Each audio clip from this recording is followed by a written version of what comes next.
don't like it, you can still tell them. Maze said. It's the Maze Jackson Show. Every day, Monday through Friday, 3 p.m. to 6 p.m. Don't miss it.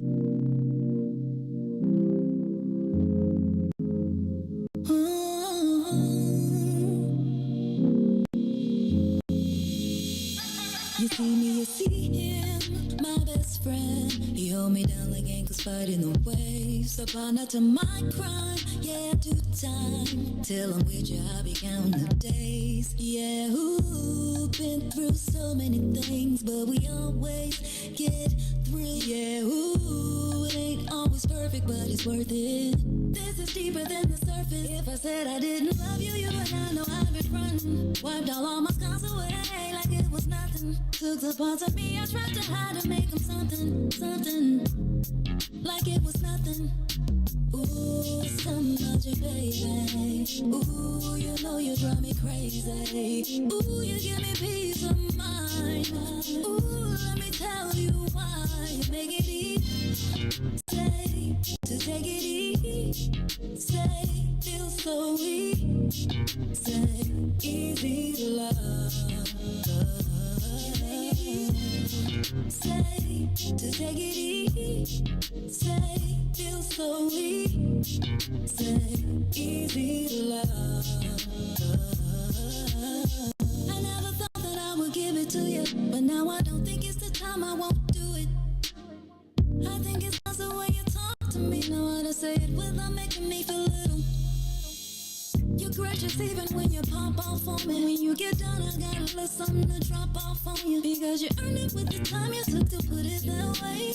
You got me liking to get put in my place. I didn't love you, you and I know I've been frontin'. Wiped all my scars away like it was nothing. Took the parts of me I tried to hide and make them something, something like it was nothing. Ooh, something about you, baby. Ooh, you know you drive me crazy. Ooh, you give me peace of mind. Ooh, let me tell you why. You make it easy, say, to take it easy, say, feel so easy, say, easy to love. Easy to make it easy, say, to take it easy, say, feel so easy, say, easy to love. You make it easy. You make it easy. You make it easy. WIFTPM. You are listening to the most dangerous show. This is What's in It for the Black People Radio. Maze Jackson. Maze Jackson, the most vociferous advocate for black people in the world. For Ruthie Moore, for Ty Stroger, I am the host of the Maze Jackson Show, asking every single day, what's in it for the black people? And if you don't like it, you can still tell them Maze said. Mayor Lightfoot, man, we ain't accepting that. We ain't accepting that. Let's go. Yeah. Let's get down to business and go ahead and address the facts, man. Lightfoot seems more lesbian than black. Rahm Emanuel's another case. He was just as tired. 50 closed schools left much to be desired. Police had Anjanette naked on that body cam. They suppressed the footage so it couldn't touch a lot of hands. Reminds me of that 16 shots in that cover-up. Both of them similar, so I went and dug it up. George Floyd killed, a lot of riots happened in the town. Southside burned and they wouldn't let them bridges down. Grandmother sick, need a prescription and plus a couple groceries. You gon' have to travel just to get it now. COVID-19 out here shutting all the business down. Not enough SBA loans to even give around. So many failed businesses that you can put them in the pile. If you don't survive the pandemic, it's gonna sit you down. We sing, dance, play ball, entertain, and crack jokes. Government infested black neighborhoods with crack smoke. System that milked us so bad, we got lactose. Still trying to find out what's in it for us black folks. We sing, dance, play ball, entertain, and crack jokes. Government infested black neighborhoods with crack smoke. System that milked us so bad, we got lactose. Still trying to find out what's in it for us black folks. Shout out to Willie Wilson, who one day you get to send it. We need some different players in the game to handle business. Too many shady characters like Madigan and Blotto. But when you really break it down, it's typical Chicago. City full of gangsters, it's what the land was built on. Same streets with hood legends, DNA get spilled on. Carjackers out here lurking, trying to get they steal on. Looking for a block to put them Hellcat wheels on. Let us give bogus appraisals a red line. Car crackers out here getting minimal fair time. And I'm concealed carry, I stay with the pipe. But Illinois gun laws giving minimal rights. Stay up on the swivel, make sure I'm moving tight. Check all of my mirrors when I pull up to the light. Pick my homie up from out of town, man, he caught a flight. He was hella nervous, told him, shorty, this a way of life. We sing, dance, play ball, entertain, and crack jokes. Government infested black neighborhoods with crack smoke. System that milked us so bad, we got lactose. Still trying to find out what's in it for us black folks. We sing, dance, play ball, entertain, and crack jokes. Government infested black neighborhoods with crack smoke. System that milked us so bad, we got lactose. Still trying to find out what's in it for us black folks.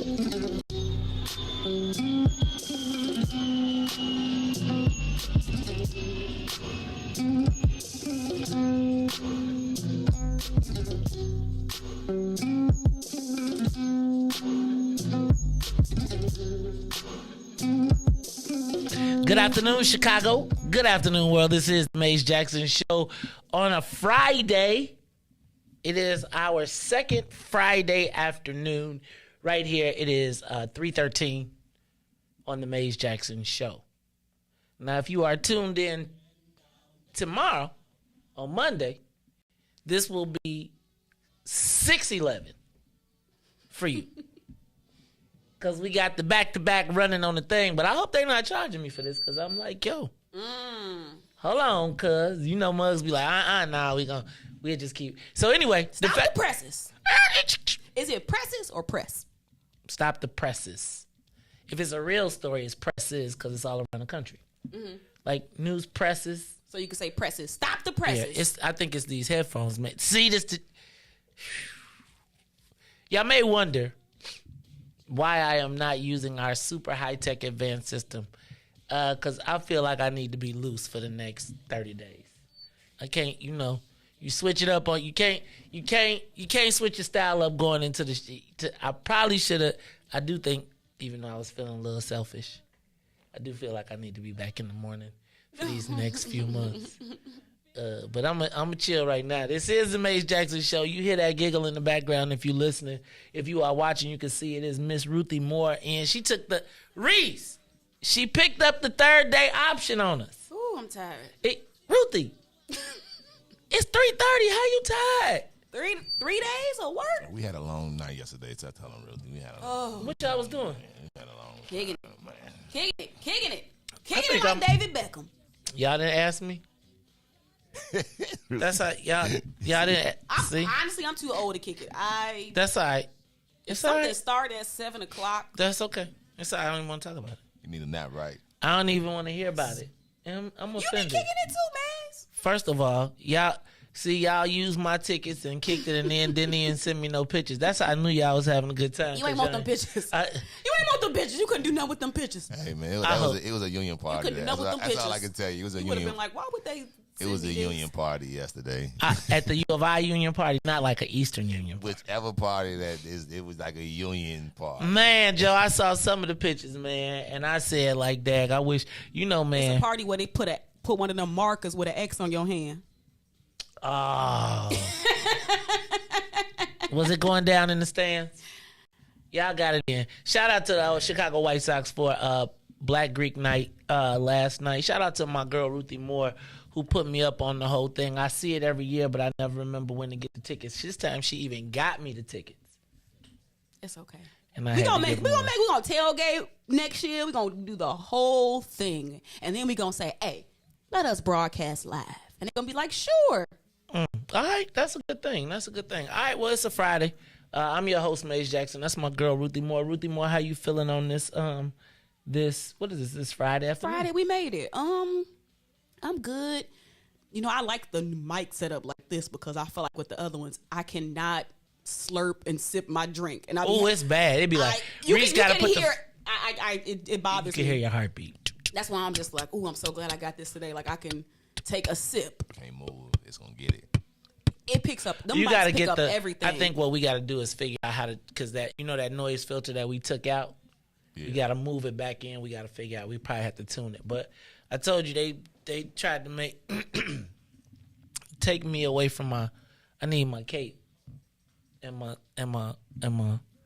superpowers to get through this. Yep. And so you don't go up to you don't go to the World Series and then switch up your bat. You know what I'm saying? You be like, if this the bat that got you, you don't switch brands up. You gotta do what you gotta do. So this is the Maze Jackson Show. I'm your host, Maze Jackson. Got my girl Ruthie Moore plus in the building on a Friday with a fresh cut. You know what I'm saying? I see you, dog. DJ Riis the rile 'em up ruler. Riis, you got the po-pos going. You was at the gate. Hey man,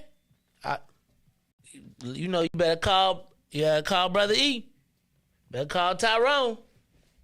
You better tell him, man. I'd be protesting in front of Hey man.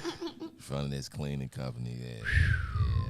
Yeah, man. First of all, I'm blessed by the best. You already know the rest. But yeah. I had a very, very interesting day. Somebody ever told you, man, that they wasn't racist, and then they turned out to be racist? If you gotta tell me you're not racist, you know what I'm saying? Like if you know what I'm saying? Like as soon as they get mad, that N-word come out so quick, so strong, like you just weren't racist. Like how they come out so that'd be the bro, the only people allowed to be disrespected the way black people are disrespected is black people. Like I have fundamentally, like I promise you, I be feeling like I'm in bizarro world. Did you see yesterday? I'm not gonna go too far, but did you see it? Ruthie. I mean, we know it's with the game, but it's like But my thing is, you already know. all right, so it's the Maze Jackson Show. DJ Riis the ruler. Racism does not exist in the world anymore. Gotta try it. There's no such thing as racism in America. Everything. Black people are the most fairly treated people in Chicago. Matter of fact, we have an abundance. Just look at our neighborhoods. Look at how wonderful it is.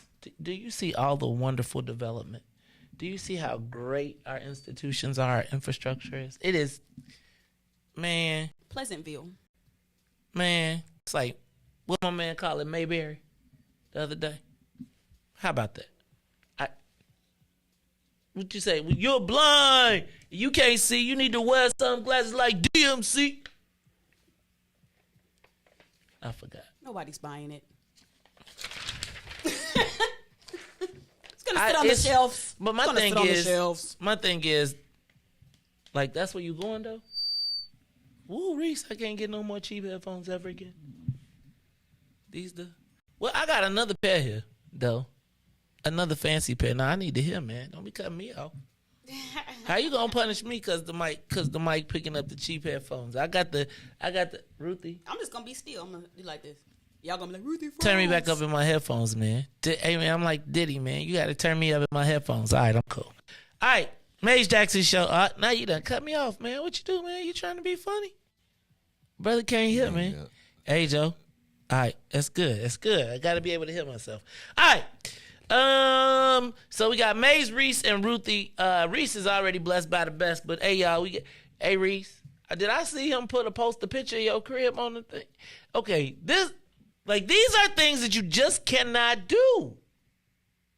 You don't go to someone's house, take a picture, and then send them a picture of their house.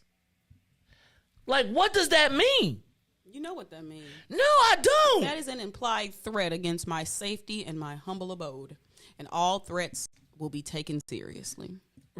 When they say when they ask you, were you in your home, abode, or place of residence? Why, yes, I was, Your Honor. Riis. Paperwork, Riis. Now you know Riis the paperwork, you know. Now you know if Riis be like, I got time today. Yeah. Told him I just didn't have the energy, man. Just to be, it was just an event, you know. I had a gentleman to come and clean our carpet, you know, and like I was saying, two of the rooms of the carpet, we already know that it's just gonna have a stain in it, man. We're okay with that, but you can still clean the carpet. The guy comes through, said he's gonna, you know, clean the carpet. After he walks around my entire house, he leaves out every one of my doors that he left out wide open, and he drives off.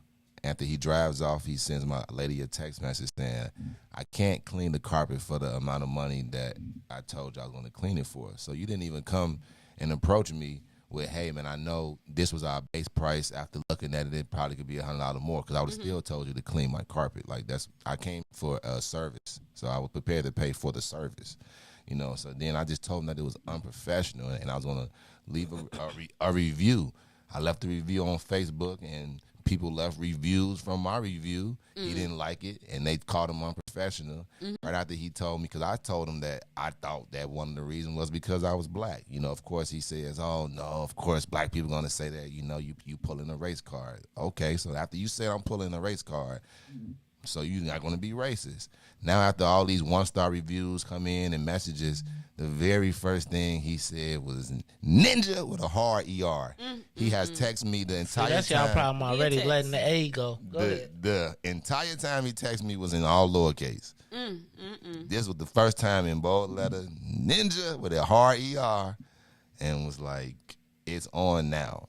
Oh. And I just was like, once again, you're clearly showing me how unprofessional you are. Said I came for a service, and you're upset because I told you that you was unprofessional and that you walked through my entire house saying that you was going to clean on my carpet and then left. Is that not suspect to you? Like you walked through my house, left every door open that you left out of, and then you drive off and then send a text. So if anybody could have walked in, and you would have been like, hey, I was gone. Look, I sent the text message already. At this time, I left.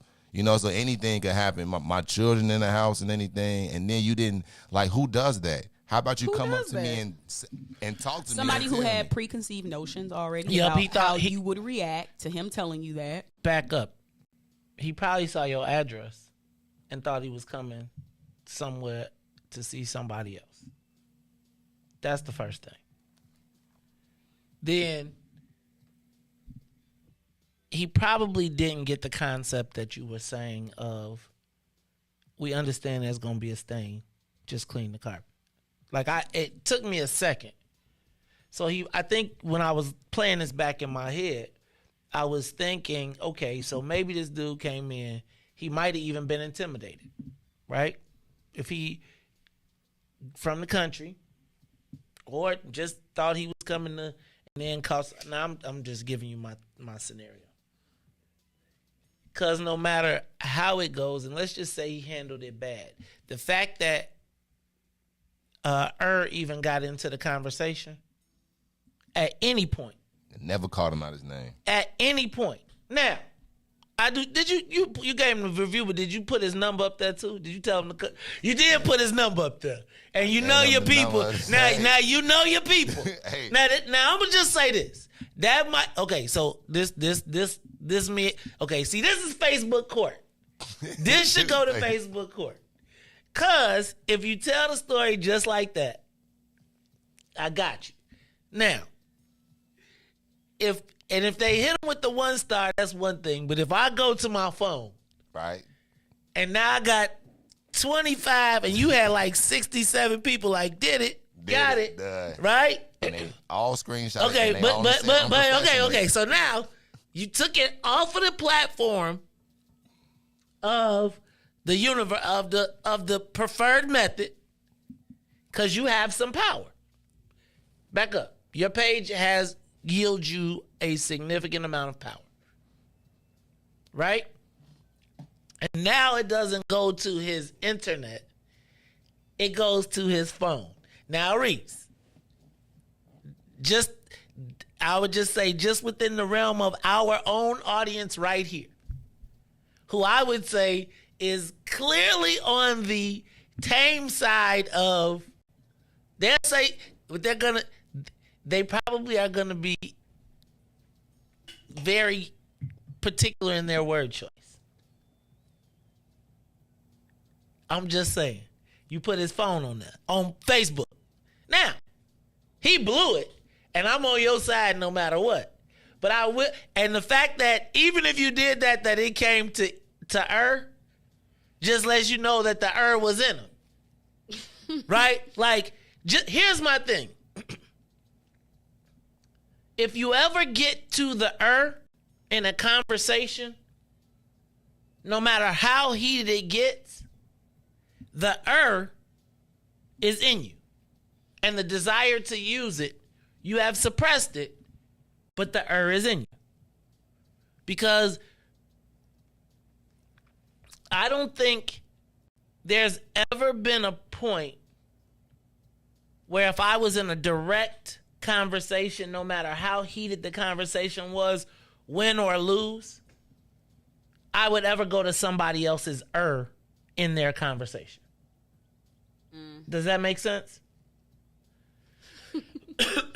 So if you got, everybody has a Do you agree? Are we understanding what a is? Yeah. Okay. Like a derogatory word. Okay. The names you say in the car when you driving. You say when you just, I don't use right? So if you use the then it was always in you. You may have tamed it. You may have, but the is in you. And at some point, the is in all of them people when they want to say something that they think is going to be a quote unquote trump card to black people. Just like calling a woman the B word.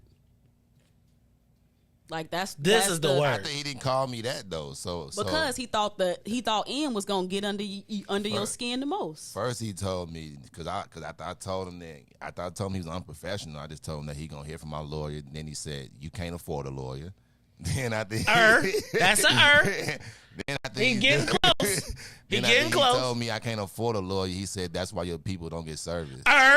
So that's when I made the post and let them know, like watch out, because if you servicing me and you feel this way about me, then how many other black people? I don't know you putting chemicals in black people carpet and then leave. You know what I'm saying? How do I don't know that? I don't know that. I don't know your motive. Hey, we done heard crazier stories. Well, you know, I don't. Part of this is just my personal feelings, Riis, is that if somebody posts a picture of your home, and we ain't even get there yet. Hold on, but if somebody posts a picture of your home,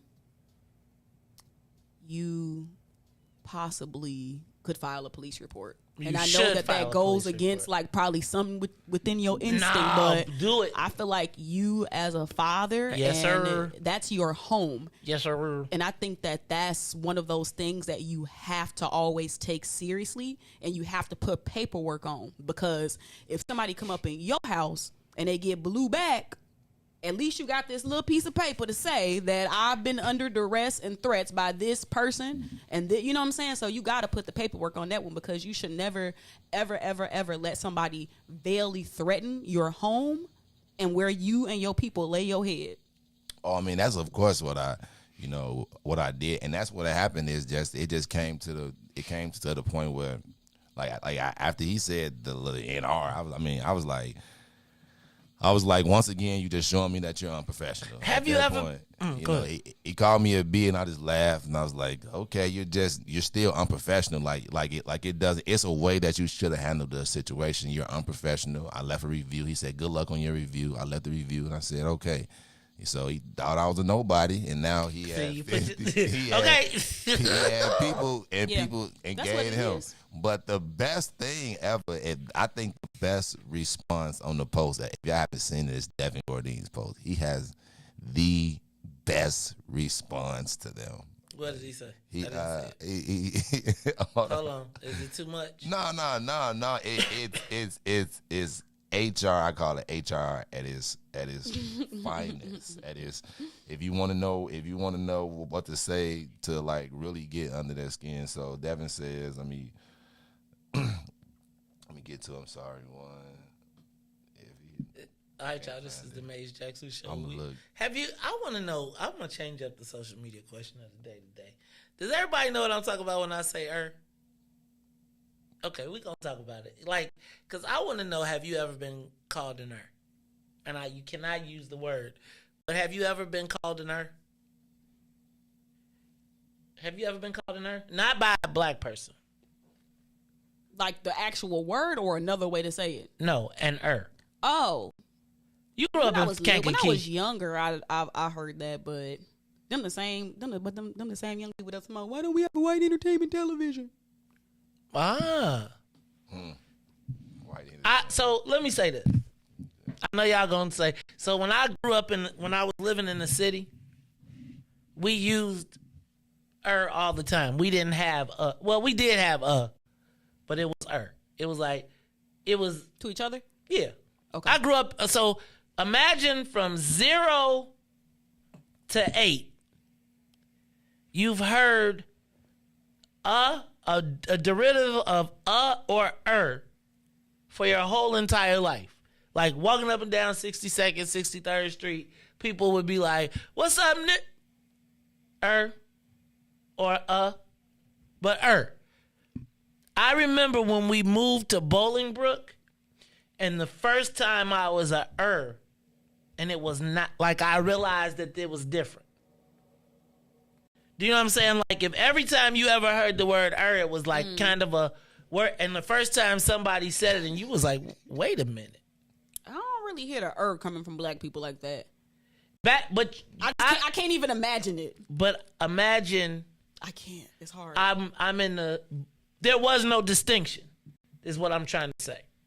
Right? So even if they used back then, it still was Got it. Right? So whether I heard or I remember the first time that I realized that it was a bad thing. If you can understand what I mean. And like, has someone ever called you an like outside of, like, not a black person?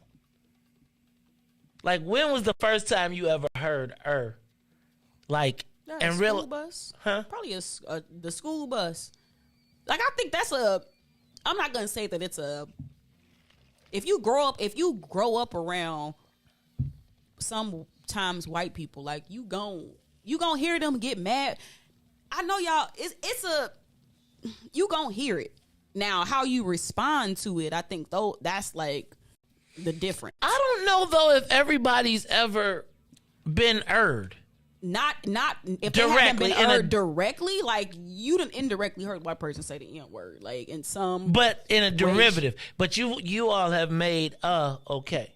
So this is a very enlightened conversation right now. So if you're not catching on, I'm sorry, but we're distinguishing.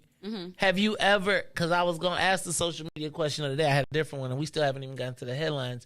But have you ever been called an by somebody who wasn't black? Not directly in my adulthood.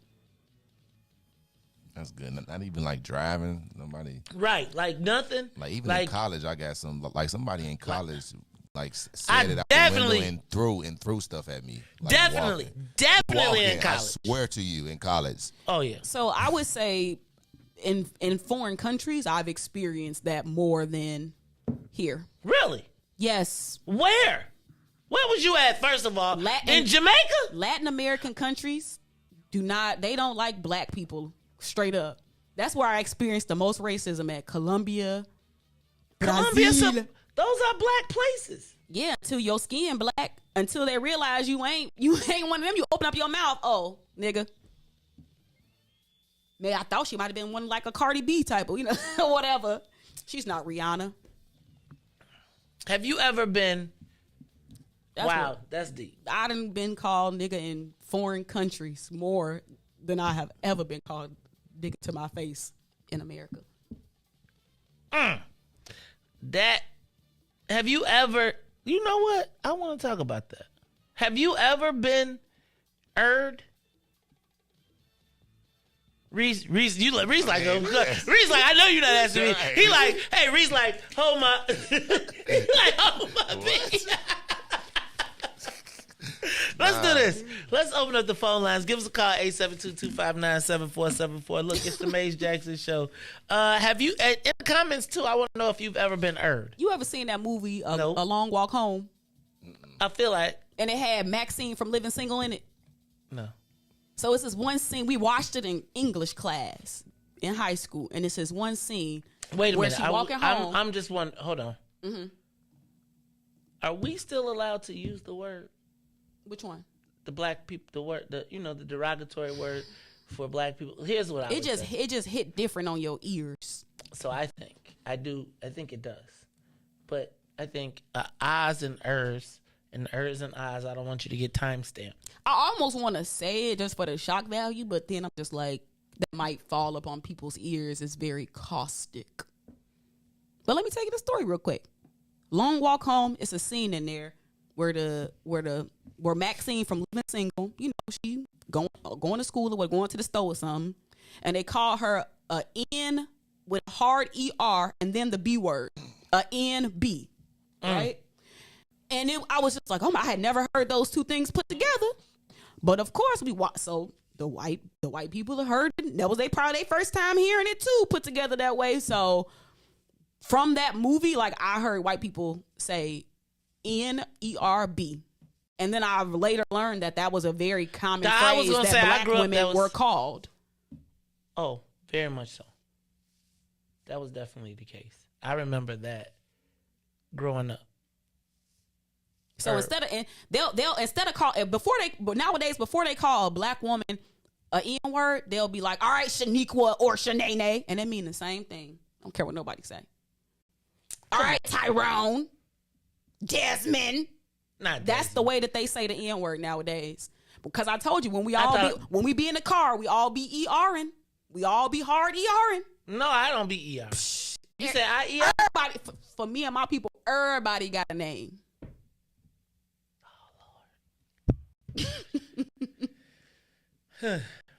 Have you? So I guess my question is, when did you realize that wasn't always a term of endearment? From your people or from other people? From other races? Yeah, other people. How old? Forever. Because I didn't grow up with the ER. I grew up with the A. Okay, so even with the A, because let me just say that when I grew up, ER and A were the same. I believe my mom, I know she probably would swear she don't now, but she used to, it used to be that, or, nigga, right? So, the question was, and I'm telling you, if I heard either version in the city, I would have never took it. Like the first time when I was like, like this couldn't be good. This is a bad thing. You said forever. Even when's the first time that you heard a Do you excuse from others? Heck, I don't even like when Fat Joe say the N word. I don't listen to Fat Joe music. I don't listen to Cardi B music. I do not like when others say the N word. And most of the time they get away with it in music, I refuse to listen. When J-Lo tried to say it with Ja Rule, I said I ain't never listening to J-Lo. Because you only J-Lo because Puffy. So no, I don't fool around with no Afro Latinos, no regular Latinos, no Puerto Ricans, no Dominicans. No, y'all cannot say the N word. That's not. I don't do that one. I'm not that black friend. I'm pretty sure there are some black friends, but I'm not that black friend. I don't care if you rapping, singing, stepping. I don't care what you doing. Keep that one. So I'm not that person. But some people cool with it though. Do you think people skip over it in the song? No, they be singing right along with it because we've allowed them to get a pass with it. Hip hop is such a connector. And I'm telling y'all, I consume a lot of online videos, and every time you see groups of people getting ready to fight, white, black, Latino, Asian, what's up, nigga? That's the thing. That's what they say to each other to mean like I'm in an aggressive state of being right now. And I said, well, what type of world we living in when nigga is what people say to each other to mean I'm about to fight you aggressively and pummel you? Like, what do we think about ourselves? What do they think about us? Oh, well, I wasn't saying nigger at all. And I'm sorry to keep saying it. If it's hard on people's ears, I'm just saying it to kind of prove a point. But just go on to watch some fight videos with white people, and you're gonna see them calling each other nigger while they're squaring up and fighting. It bothers me every time. Every single time, and I keep seeing it. And I hate that I pay attention because now I can never unsee it. I have seen this dozens of times where white people be like, they be calling each other nigga when they be fighting each other. It's the craziest thing to me, y'all. And if I'm lying, I'm flying, and my feet on the ground, as my grandma would say. Go to the live line. Caller, you on the Maze Jackson Show. Caller, what you got? Shalom, Mikey. All right. Shalom. What's up, Jake? Don't kill me, dog. You can't. You already. Jake. Of course not. Jake, I need you to stay This in is the afternoon. You know what I mean? It's the first time, you know what I'm saying? You know what I mean? That's what in the afternoon. I appreciate you, dog. You know, of course, I never, you know what I mean? Everything is all in love. Now, I heard you say nigga, and I was like, yeah, it's offensive. I don't care. But, of course, you know what I mean? You should say, yo, what up, my nigga? I used to say that so much. All right, my nigga, you know, this and that. You know what I mean? But, hey, well, you want to cut me off already, bro. Wait. Hold on. Come on, man. But look, you know what I mean? And, wait, let me shout out to Riis. You need to coin that phrase, man, blessed by the best. I said it, man. I hope you got that on the T-shirt or something. He need a T-shirt for that. He need a T-shirt for that. You need a T-shirt. You need to coin that phrase. You need to coin it and get paid off of it, man, and for the rest of the country. But, yo, in Houston, hey, man, yo, I'm in Reliance Stadium. I'm working overnight, yo.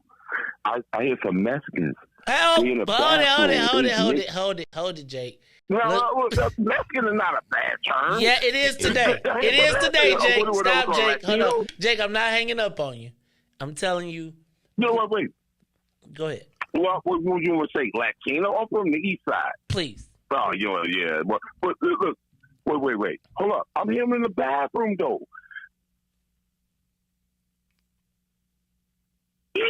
Come on, Joe. But you watching the TV, dog. Hey. Jake, you killing the show, man, because you watching the TV. You TV, watching the show. right, I'm trying to let you listen, and I'm trying to... Look, man, I'm going to talk to you later. It's the Maze Jackson Show. We're going to take a quick break, and we're going to be back after these messages. It's the Maze Jackson Show. We'll be right back. The Maze Jackson Show will be back after this break. WIFTBPM. Maze Jackson.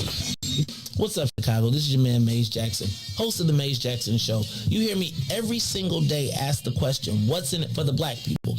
Well, finally, y'all, we've got an answer, and it's called the Black People First Party. Meet us every Saturday from 10 a.m. to 1 p.m.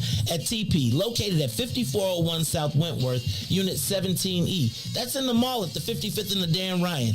And you join us every Saturday where we are taking our politics black. We'll teach you everything you need to know about the game, from how to collect a petition, to how to knock on a door, to even how to become the next mayor of the city of Chicago. That's right, y'all. It is the Black People First Party. Meet us every Saturday, 10 a.m. to 1 p.m. at TP, located at 5401 South Wentworth in the mall at 55th and the Dan Ryan. And if you don't like it, you can still tell them, Maze said.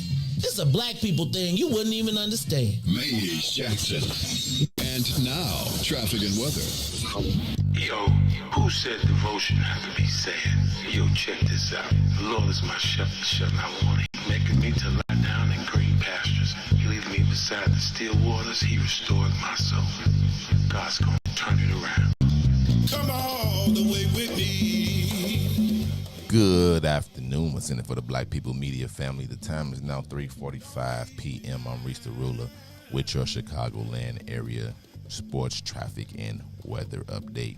As it head over to sports in the MLB, the Chicago Cubs get beat down 20-5, and the White Sox lose with another 16-7 against the Red Sox. Let's head over to traffic on the Kennedy.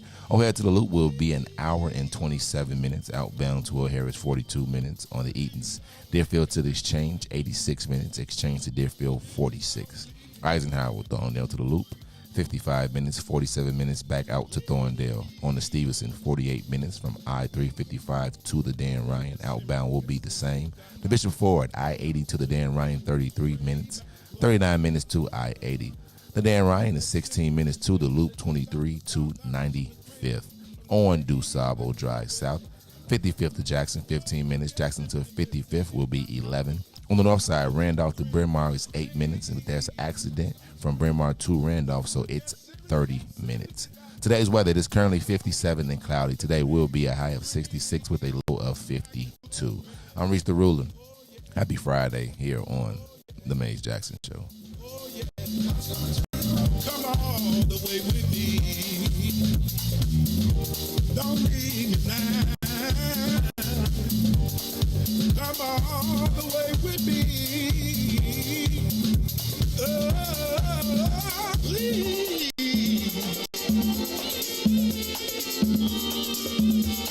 God's gonna turn around.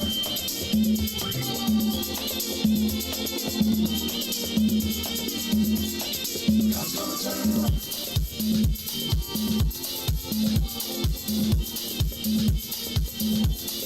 God's gonna turn around.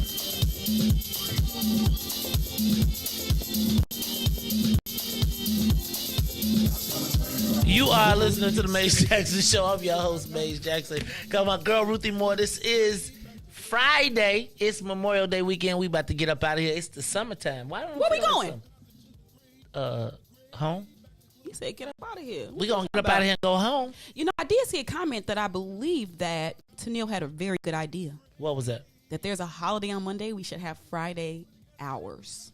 I like that, Tennille. What time? Tennille, can you put the time in the chat that you think we should be done today? Uh-oh. It's 6 o'clock early. That Right. is early. That is early. You got What Monday you off. talking about, Reese? You got Monday off. Whatever, Reese. It's a holiday, man. Yeah, Reese, Ruthie, how you gonna come in and then try and see Reese? She thought you see how Ruthie do. She's trying to get the holiday. She came out. in here kicking it off, kicked the table over, and then want to be like, I'm ready to go. You know, I'm not really a table kicker You over. just kicked it over today. Hey, Ruthie, have you ever had somebody call and say it was an emergency and you had to leave your job? You look like that type of person. Call my phone and be like, hey, call my job and tell me it's an You emergency. know I gotta what? I am that friend. I have come through in the clutch a lot because you never know when you're going to need somebody to come through in the clutch for you. So you always want to be there for your friend.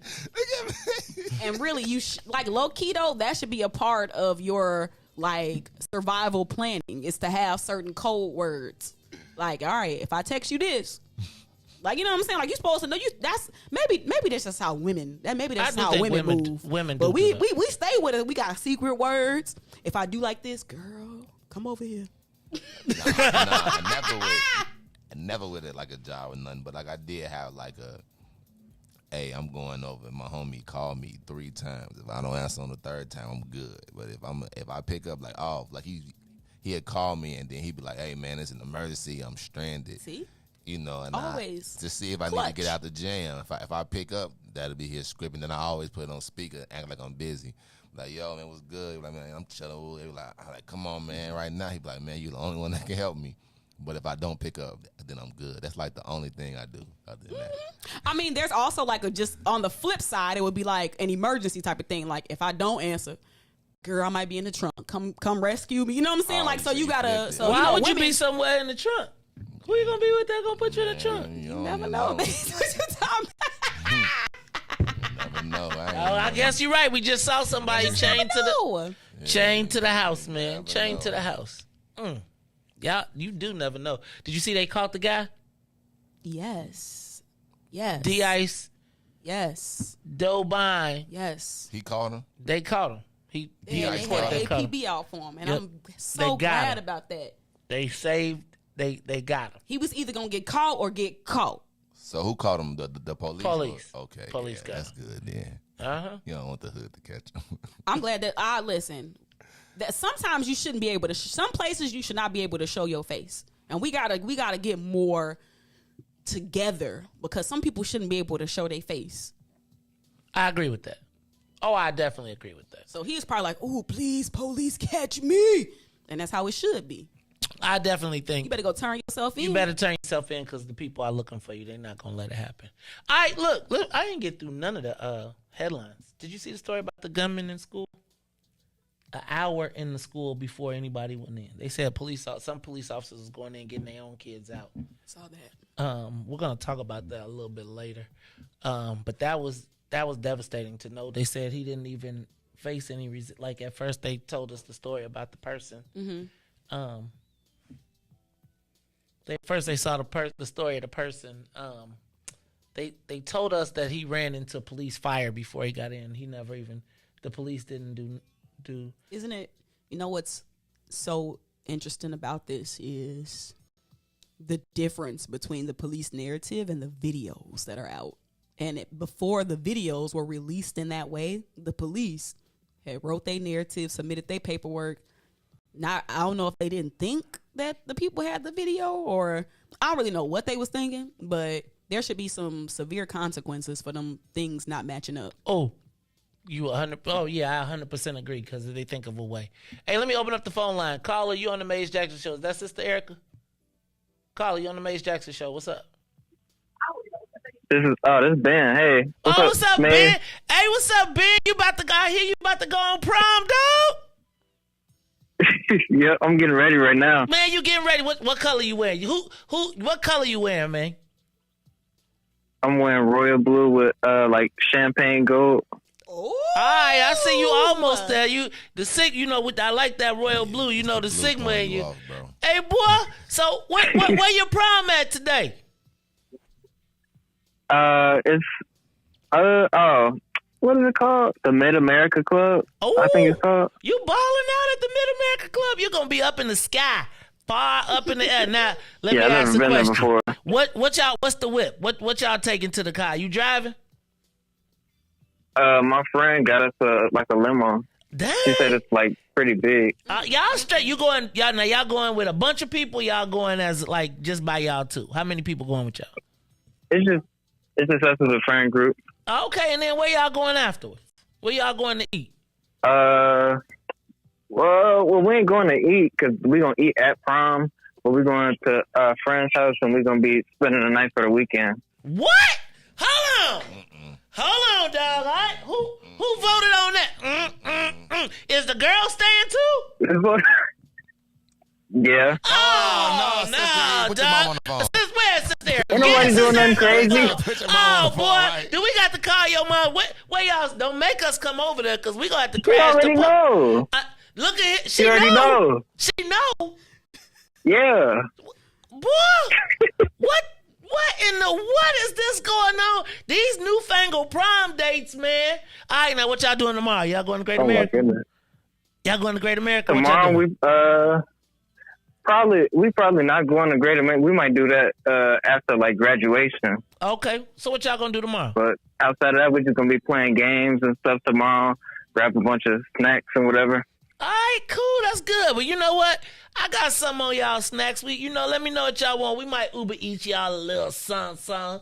Man, we proud of you, man. We appreciate everything. Hey, man, it's good to see you and your lady having a great prom. Y'all be safe out there tonight, man. Don't be drinking. Don't be smoking. Don't be doing nothing because it's going to be, you like one of our graduates. So it's so many people that's looking out and rooting for you, man. So we super proud of you and hope you have a great prom tonight. Tell your mama Thank post you. some pictures so we can see and tell her to go live. We might put you live on the broadcast if she go live and we can get it on the show. All right? Okay. All right, man. Okay. We're proud of you. Have fun tonight. All right. Wait. Oh, go ahead. My little brother Joshua wanted to say hey. What's up, Josh? Come on, tell Josh, say what's up, man. Hey, Hey, Josh, what's going on, dog? nothing. Nothing. What you helping your brother get ready for prom? Yeah, All right. I'm going too. You going too? Does his date know that? I'm going to the send-off. Oh, you going to the send off? All right, man. Y'all having some food at the send off, man? I think I need a plate. We gonna try and bend on y'all. Josh?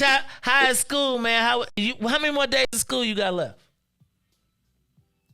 Like a week. A week? Man, y'all city kids be getting out too early, man.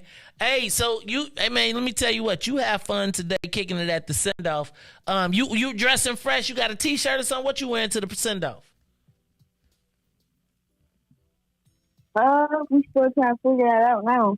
Hey man, you make sure you be fresh and make sure you tell your mom, post some pictures of you too, so we can share them on Facebook and make sure we kick it with y'all today. I'm super proud of you too, man. You got some good grades coming this year? Yep. All right, how many A's? Mostly A's. That's what I thought. And how many B's? Maybe one? What, 2? 2, all right. And I ain't going to even ask about no C's. And I know you ain't got nothing less than no C's because I know how your mama is. So I'm proud of you, man.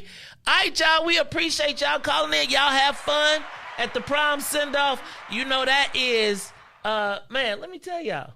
That made me proud, man.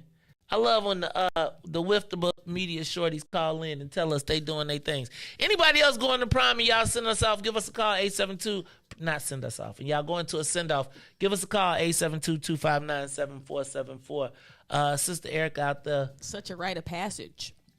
Hey, man. How late did you stay out for prom? Oh, I ain't gonna have no curfew.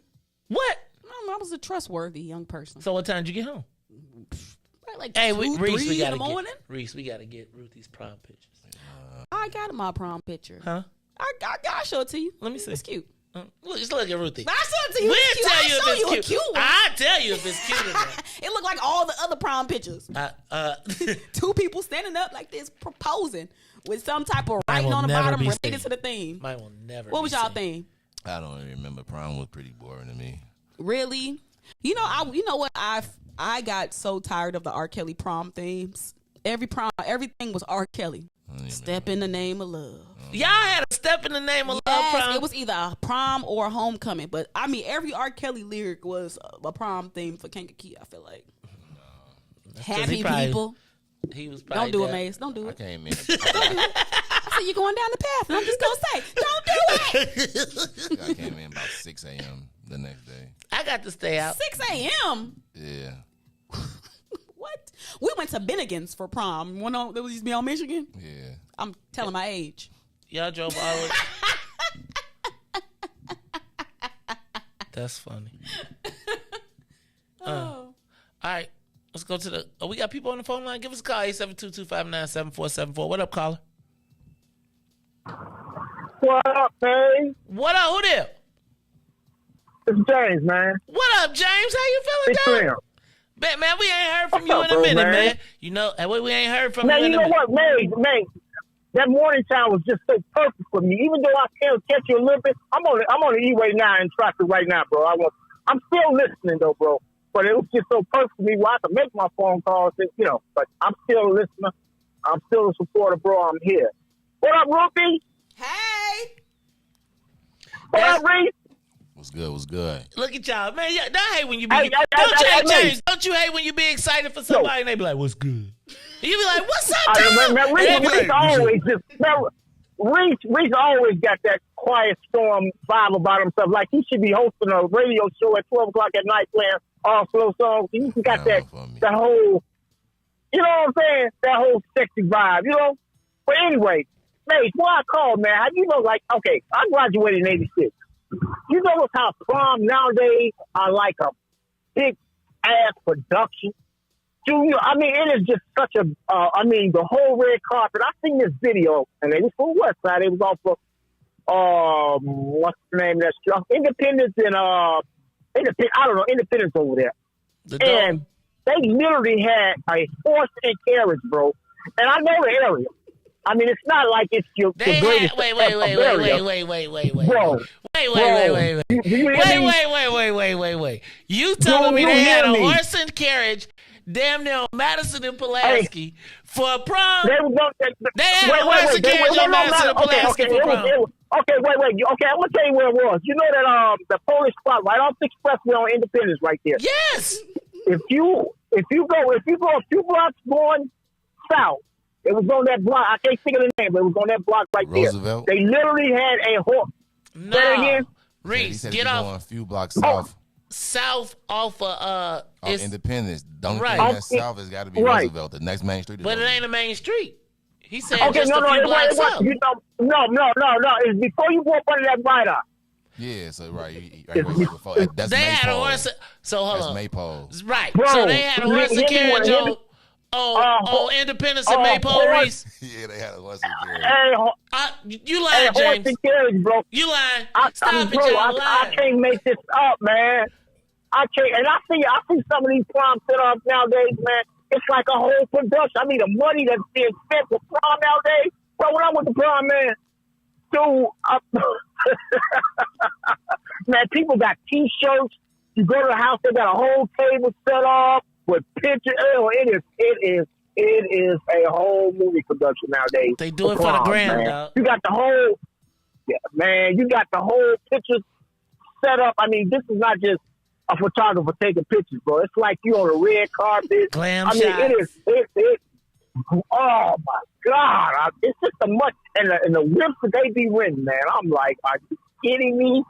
Like, I mean, we be going all out, man, for proms, man. I'm like, good Lord, I hope they're going to college. Man, now you know they ain't going to college. I would tell you though. I remember for us, we wanted a Suzuki sidekick. I wanted to drive a sidekick with a samurai to prom. I couldn't do it. Jeep, take the top off. I went in an '86 Real Regal, bro. Mm-hmm. I mean, just the fact that if you could drive to prom or if you got a limo, you was good back in the day. Now, dog, it was like a Tesla. What? I mean, I was nowadays they rent Bentleys. I wouldn't be surprised if somebody took to a prom in a helicopter, bro. Hey man, they be going out I might have to do that for MJ. Look, Joe, now let me tell you, you know if my son say he want to stunt for prom, he will stunt for prom. Hey James, I appreciate you, man. We miss talking to you in the mornings, but stick with us in the afternoons. Catch us. We're gonna take a quick break. I promise you we're gonna get to some of these headlines and the rest of that when we get back after these messages. We'll be right back.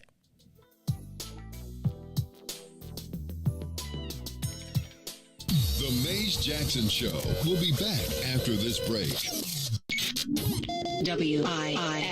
WIFTVPN. What's up, Chicago? This is your man, Maze Jackson, host of The Maze Jackson Show, and I don't know if you've heard the news, but we're moving to the afternoons. Hold up. Wait a minute. Something ain't right. That's right. After 5 years of doing the mornings, we're moving to 3 to 6 every day, Monday through Friday on Facebook, YouTube, Twitter, and Twitch. So don't worry. We're still going to ask the question, what's in it for the black people? And if you don't like it, you can still tell them.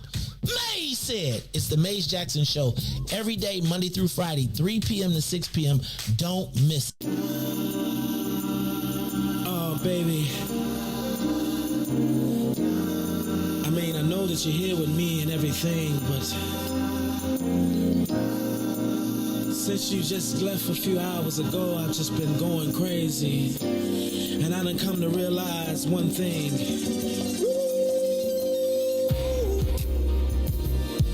Oh, baby, I miss you.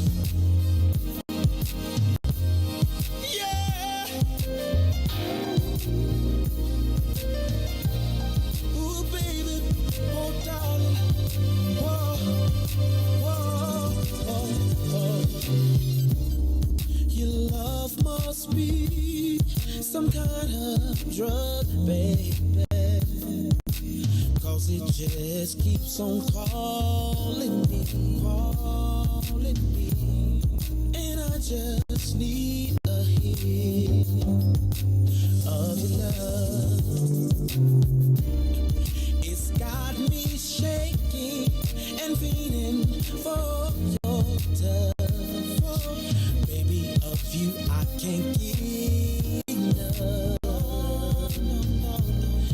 It feels like I done OD on you, babe. I'm addicted for you. Can't stop loving 'cause I can't get enough of you, babe. 'Cause I'm so addicted to you. This must be love. 'Cause I can't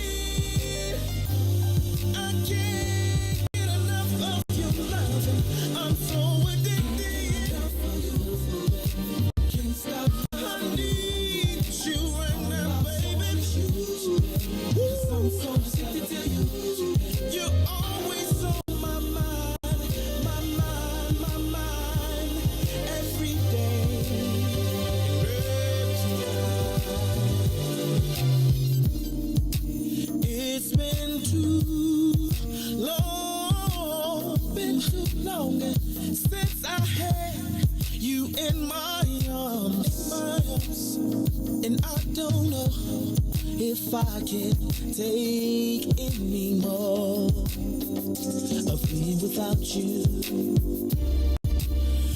Even though it's only been an hour, it feels to me just like forever. Back to the Maze Jackson Show. You are listening to the most dangerous show. This is What's in It for the Black People Radio. Maze Jackson. Maze Jackson, the most vociferous advocate for black people in the world.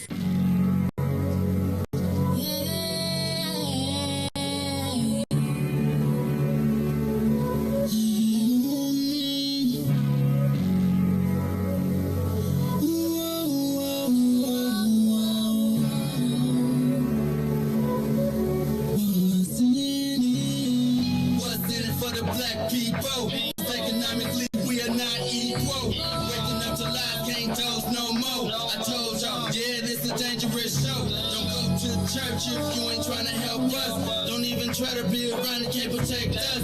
We see the lies now, other politicians. We need money and no symbolism. It's Maze and Riis, and Ruthie and Ty, explaining how we all come from God, giving us to beat the odds. If we united, our movement gon' stop. If they ain't trying to help us, they ain't trying to do nothing. We gotta do something, we gotta stop running.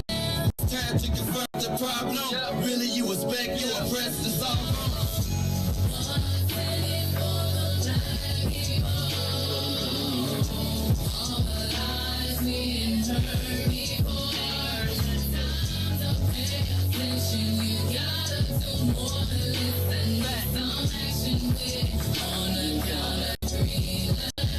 Good afternoon, Chicago. Good afternoon, world. This is the Maze Jackson Show. I'm your host, Maze Jackson. I done modified this chair to sit in reverse when you sitting there. I'll be sitting like directly talking to you. But it is, it's comfortable. This chair is kind of comfortable. I actually like them. Huh? They are. All right. Yeah, it's the afternoon show. 3 to 6 every day, Monday through Friday. Let me adjust. My biggest fear is I don't want to turn and bust my knee. You know you can't sit on furniture the wrong way. I could, but I got the That's something black people do not arm. let you do. Black people do not let you sit on furniture wrong. You ever sit on somebody's arm or somebody's chair? I knew better. What you talking about? Man. It's only certain armchairs you can sit on.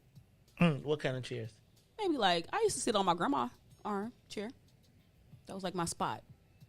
Nobody else better not be sitting in my seat. That's how it was. Like I was the only person that could sit on the arm of her chair. Yes. From her or from you? What you mean?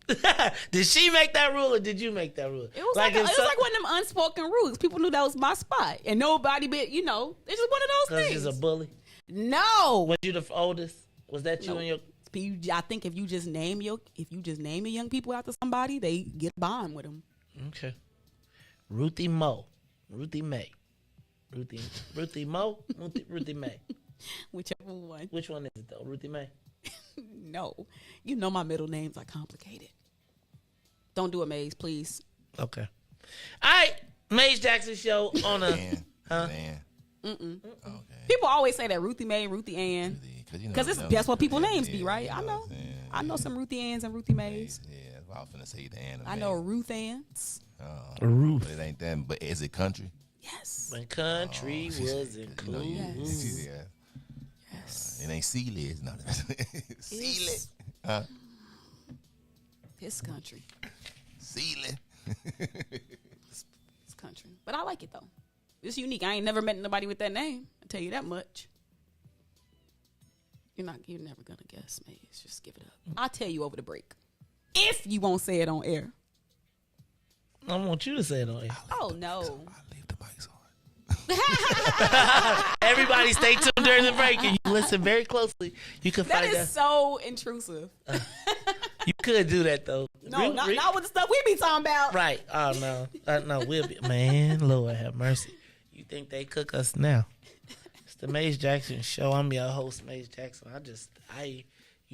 This whole censorship thing. It's cancel culture. That's what I told him yesterday, man. Yeah, it's cancel culture. But black people get canceled? Trying to cancel any like They try to say anybody can They get trying it. to really tell us to. At this point, that's really telling black people to pull up the back. Their bootstraps and That's, nah, we tried that, and then you get in trouble for. Okay, let me stop. Can we do this? Can we go through the headlines? Because we didn't get through none of them. Did y'all watch Goodfellas? Mm-hmm. Ray Liotta died. I saw the that. star. He was so fine. What? Well, I mean, he in age, but he was fine. Yes, that's a fine man.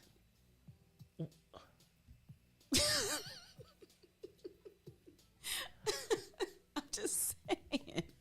We just got through talking about all this trauma and stress black people have been under in our life, and then you gonna go Ray Liotta on me? I'm just that's saying. okay. Go ahead. He looked like he aged though. Like in his later commercials, Yeah, he did. It was like, man, he must have been drinking for real. Like he was drinking. Did you see the Secretary of State mudslinging debate?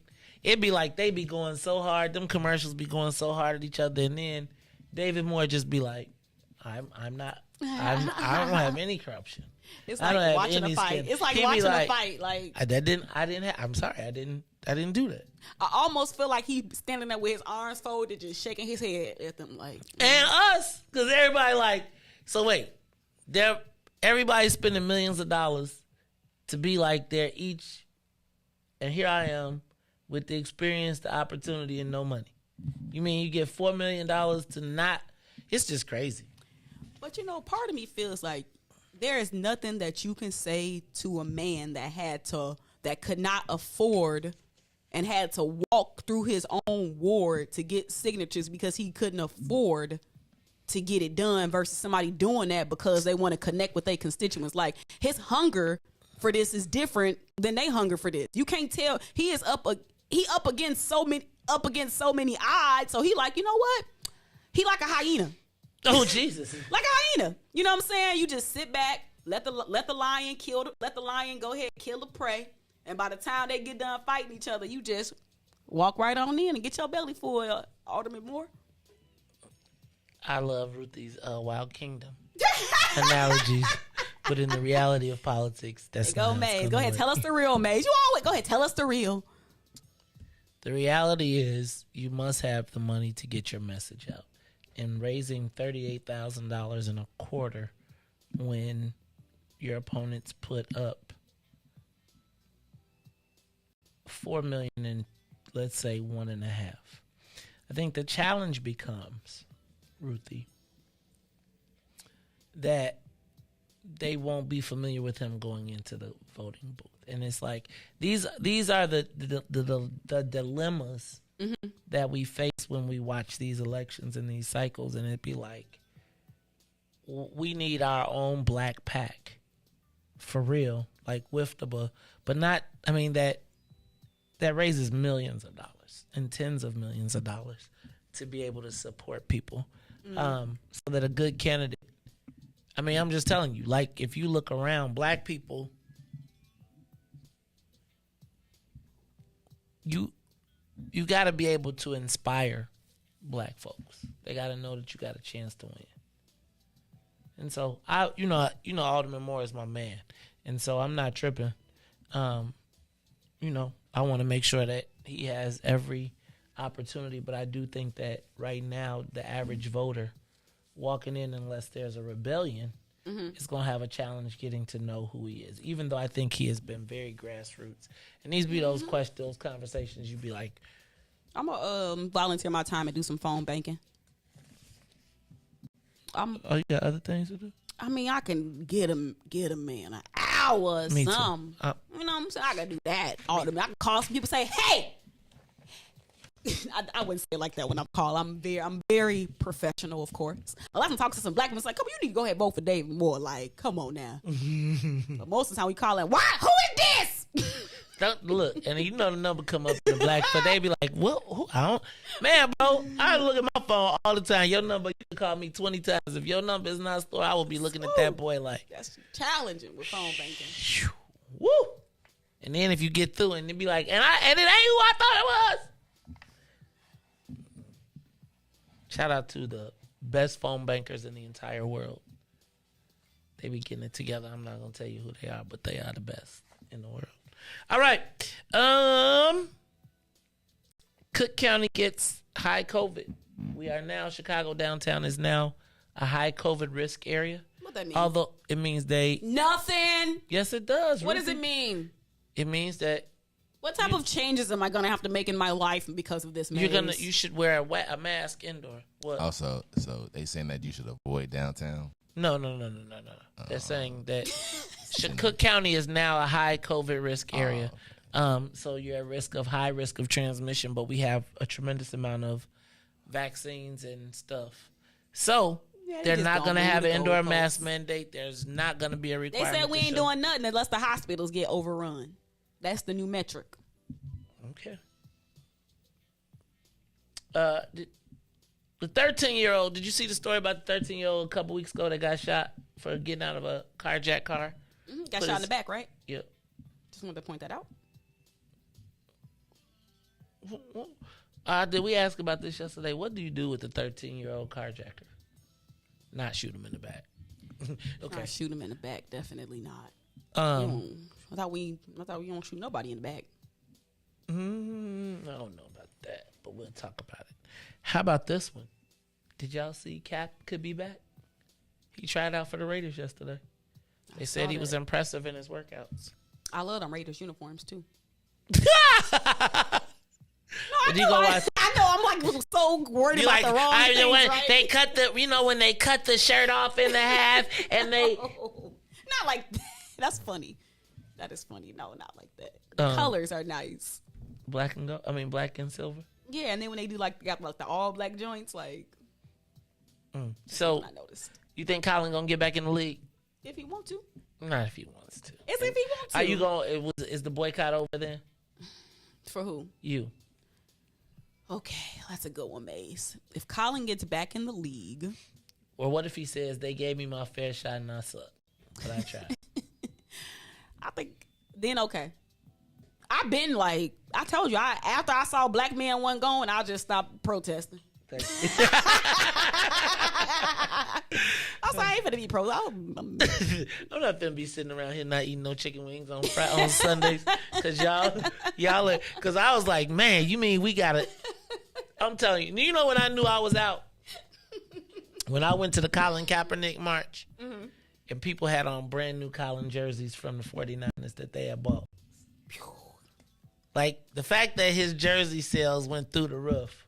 I get that. I would have got one if I could have. I know it's like stupid, right? Ain't that stupid? I mean, the NFL was making they banned it. That's what every noob tried to get a Colin, like that was like their thing. It's like, oh, we got Kaepernick jerseys. An iconic jersey though. Like you should probably get one. Like if you, okay. But it's stupid. Yeah. So Nike wins again, just like with Trayvon. Skittles. Y'all went and bought Nike sweatshirts and Skittles. So Mars was like, get another one. Symbols of protest can take the form of a lot of different things. I got you, but think about who won on that one. I'm with you. Listen, Mars, I'm with you. Like Skittles, like people went and bought brand new hoodies. I wrote a whole article about this, about Skittles and hoodies. Mace. I did it. It's the same reason why Walmart was selling the Juneteenth ice cream. Same thing. Same thing. Does everybody get to sell Juneteenth items? No. Maze, me and you sat together and we had a conversation about this and it ruffled some people's feathers. And I recall this. And we said that the reason why we ain't really feeling this is because of how corporate greed is going to take over. And we was joking about it, but we was saying, here come the Juneteenth bar crawl. Here come the Juneteenth napkins. And we literally, like, we could run that show back. And, like, I remember us talking about it for a few days. Really. That's why I'm just like, man, we talked about this. We knew this was going to happen. And I just, it's my sincere hope, black people, that we do not let Juneteenth get away from us. Like, we need to use it as a day to empower ourselves and black businesses. That's what it should be for. I was just thinking, I could potentially be banned from the Juneteenth conversation. Why? Because if I probably can't come to the committee meetings anymore. Well, let's talk about it. I'm just saying, though. Think about we got to talk about that. Did you see the police sergeant faces a firing for shooting at the carjackers? I saw that. I think that's bogus. Hold on. Which one? Which part you think is bogus? That she getting ready to get fired. You stole. David Brown tried to keep her around. The new lady was like, okay, here go my point though. Riis, you come out your house. You come out the store. Look, Riis, you worked hard all week. Mm-hmm. And I made it to 60-something years old. Mm-hmm. You go to the grocery store. Mm-hmm. Some people come up to you and ask you to help you with your groceries. You say, I don't really need no help, and they try to help you anyway. And in the meantime... Wait, set the scene up, though, Maze. You got the car running and the hatch up in the back. The car's running and the hatch up in the back. And somebody, while they doing, jump in your car and run away. Try to drive away and steal your car. You have a pistol. No, hold on, Maze. You're missing the part. What part? The car stops so that another part of the crew could get in. And that's when she said, this is my moment. Because you get a split second. And it's like, which decision are you going to make? What's going to kick in? And you know what kicked in for her? Fight. But you still in my car. Was it the same race? Yeah, we can talk about it. But they did not pull out a weapon or threaten them, or they said that they carjacked me. Yes. So the car driving off, it stops for homie to get in. Buka. You got a split second to decide what you gonna do. My life. Please stop, bow. But okay, now say that right now. Okay, you got that. But then you call 911 and you say, I have been carjacked. You probably also said, I'm an officer. But you leave out the part where you discharged your weapon on that call. And that's how they cooked her. Because when the police got there, and then, this is what I read allegedly. I'm just saying what I read. Okay. I read this. Okay. But then when the police got there, then I'm pretty sure she was like, okay, let me tell y'all what really happened. And that's how they got her, because she did not disclose it in the 911 call. To me. So they trying to say, oh, you trying to cover something up? Okay, so she said, you got me. I shot the car. I'm a police officer. I came out of my house. They was still in my car. I pulled the pistol out. Sam's Club, not your house. Sam's Club. The better. With other people walking up and down. Ruthie, are you defending the carjackers? No, not at all. Ruthie is defending the carjackers. I am not defending the carjackers. Oh my God. Am I going to get a protest from the carjackers? Let me tell you, the only thing that I am defending is the disclosure that should have been made. Because it is like, you don't think it's no cameras up here that's about to, you know what I'm saying? Like, I understand why she ain't say nothing, because after she did it, she realized like, uh-oh. Shouldn't have discharged my weapon. You know what I'm saying? So I get it. What you was supposed to do? Not miss. And then she probably would have got a little more sympathy. Straight up. Ain't that terrible? Ain't that terrible? That's what they say. Ain't that terrible? But she probably would have got less. The NRA will all be all on her side. Maybe not the NRA. Maybe not the NRA. Would be. Okay, if she would have, because they would have used that. If she would have caught a body, then it would have been better for her. Sadly, that's the world we live in. But because she discharged her weapon and hit the ground, and there were cars coming up, and there were children, you know, Copa gonna cook you for that. I didn't think about it like that. I guess that is kind of crazy, because you could have got caught in the crossfire. Yes. I didn't think about it like that. Okay. She missed. Okay, she hit the ground. She hit the ground, according to the article I read. Dang, Ruthie. Now, listen, I'm going to have to let Ruthie read the crime articles. No, but I'm just like, literally, like, if you have, I don't care what nobody say, like, when people steal your personal property, like, it is enough, and you literally see, and you got the nerve, you got the unmitigated gall to stop my car to let your friend in? Like, I get the anger, I get the desire to want to reach into that holster. You know what I'm saying? I can't imagine, because I'm pretty sure her training, when they first rolled up on her, she already had the one up on them. Like, low key, let me change what I'm saying. Let me get on her side. I commend her for only firing one bullet. Yeah. I commend her for that level of self-control. Was she...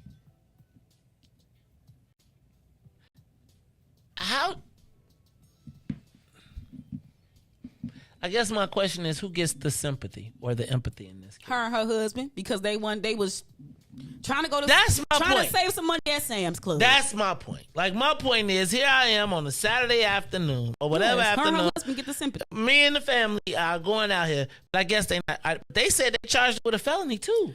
But that's my point. That's really what I'm at. It's really just a deterrent to say, like, well, I mean, think about it. If they would have had some guns and stuff on them, like, then okay, we could probably make this narrative fit a little bit better. But it's some things you cannot spin. You ain't no spin. The theft of the car is the spin. Like, you took my. But it's like if somebody could get in your house and lock the doors and be like, "It's my house now," and you got a gun, what you supposed to do? Stay outside? It depends. Were they living there for a certain amount of time? And they went in there. They said, "Hey, you open the door." They run in and lock you out. Then talk about, "This is my house now," and then open up the back door and say, "Y'all come on."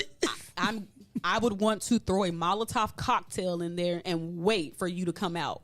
I'm stalking all entrances to see which one you coming out of.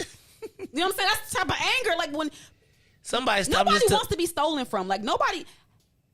It's literally like the audacity, and it was almost like that shot she fired was probably just like a FU type of shot, more so than I'm actually gonna try to aim and hit the, like, maybe she was aiming for the tire to immobilize the car. Like, maybe she just that good that her trainer was like, "I'm finna shoot out one of these tires."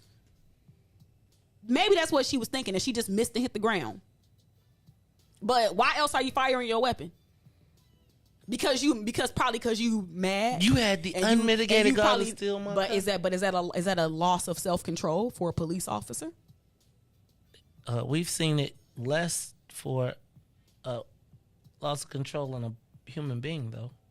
But I'm saying that's why they like, we gotta probably like terminate her, because if she can lose control in this situation, and mind you, I'm on sis side, but if she could lose control in this situation, then can this person really be trusted in high pressure situations out on the streets?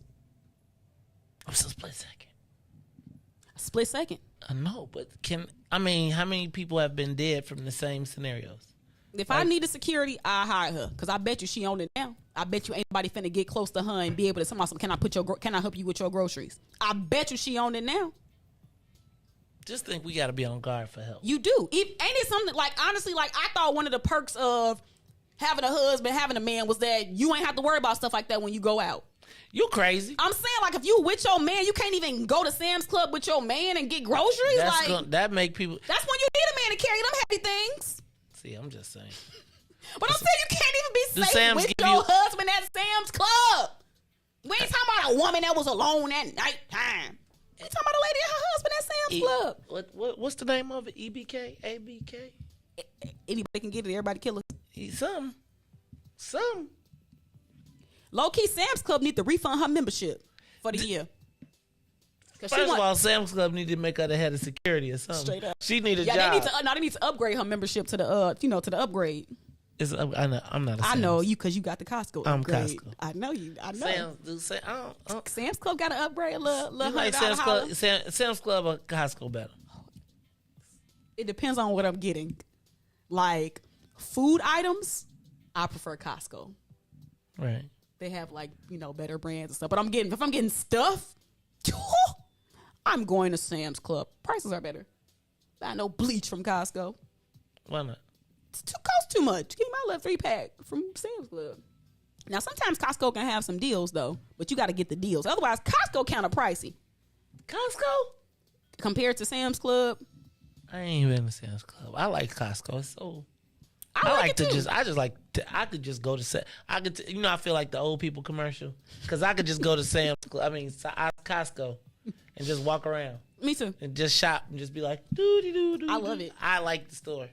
They be having all type of, like, what kind of stuffed artichoke hearts with pepperoncinis? They always get me to try new stuff. Right.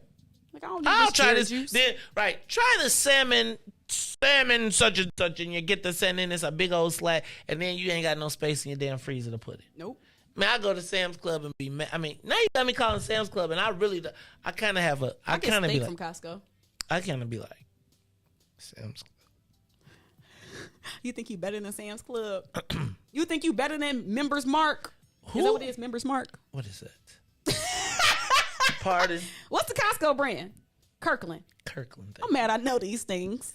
Ain't nothing wrong with a Members Mark. Who? Paper towels, Pardon? tissue, laundry detergent. Pardon? Bougie. No, thank you.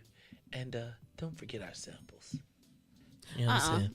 I don't do the samples in the Rona. See, now you don't. But however, remember when you went to, like, have you ever seen the shrimp at, I don't eat shrimp anymore because it makes my foot swell up like a balloon. But have you seen the shrimp at Costco?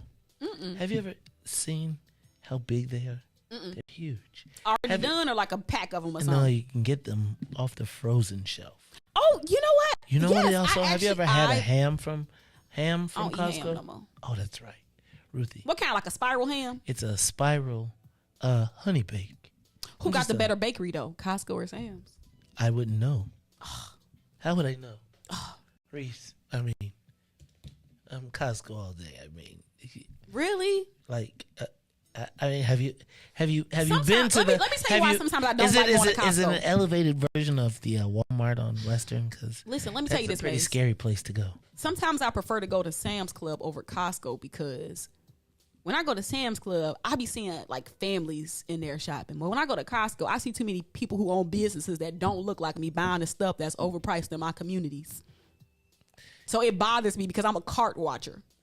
Oh, I'm too perceptive. Like, and it so some things bother me too much, and I just have to, because I be looking. And I say, damn, that's finna cost me 10 more times on my corner. Dang. Now. Trying to tell you. That's all right. That's why we have to open our own corner stores unless we must unite to work together to put them together because we don't want to feed ourselves. This is the Maze Jackson Show. Straight R&B, straight R&B, straight R&B. We'll be back after these messages. We'll be right back. The Maze Jackson Show will be back after this break. Introducing your trusted source for high-quality Black emojis, better known as Blackmoji. We believe Black is beautiful, and that beauty should be reflected in the digital market. Now there is an app that does just that, starting with Black Greek letter organizations. Blackmoji D9 offers more than an emoji app. It is a cultural experience of Black excellence. Download the app in the Apple or Google Play Store to access a specially curated catalog of emojis representing the Divine Nine. Use the emojis to celebrate Black Greek events, acknowledge current events, support social causes, and learn about esteemed Black Greek members who blaze the trail of Black history. A portion of every subscription goes toward a scholarship fund specifically for members of Black Greek letter organizations to help keep the legacy alive. Download the Blackmoji app today.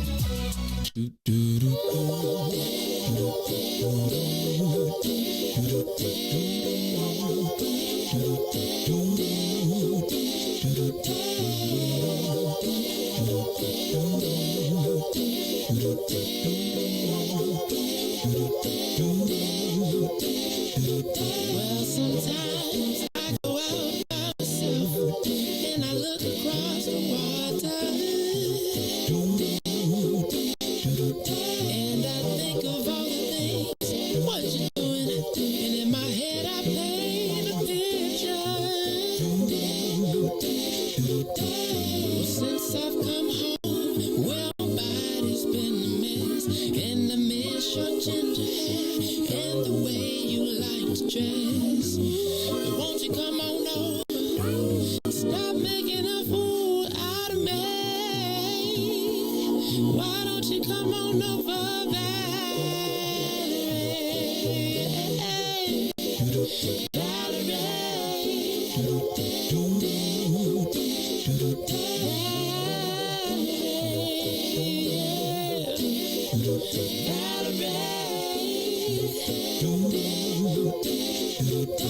Did you have to go to jail?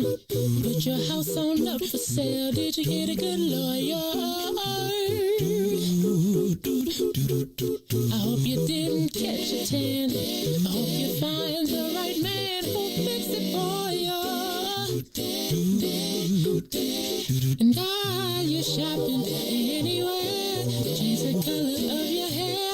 Are you busy? And did you have to pay that fine that you've been dodging all the time? Are you still dizzy? Oh, yeah. Since I come home, well, my body's been a mess. And I miss your ginger hair and the way you like to dress. Won't you come on over? Oh, stop making a fool out of me. Why don't you come on over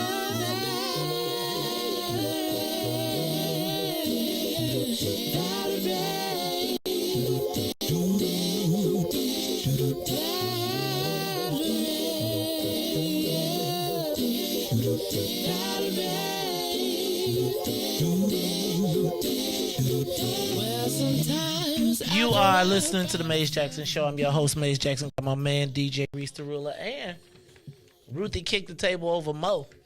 I know. I just been on one. What you been on one? Cause I don't like them coming for my brother. I'm gonna tell you. That was, I didn't mean to yell. Ruthie, you know, it's like they I've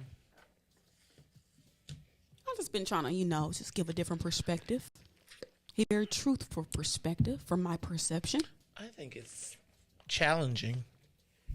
I'm just pointing out things, observations, and seem like you can get in trouble for that nowadays. Like for pointing out your reality. And I'm always a big believer in like one's perception is their reality. So like that's why I never like go too hard on people for their perceptions and things like that, because I have my own.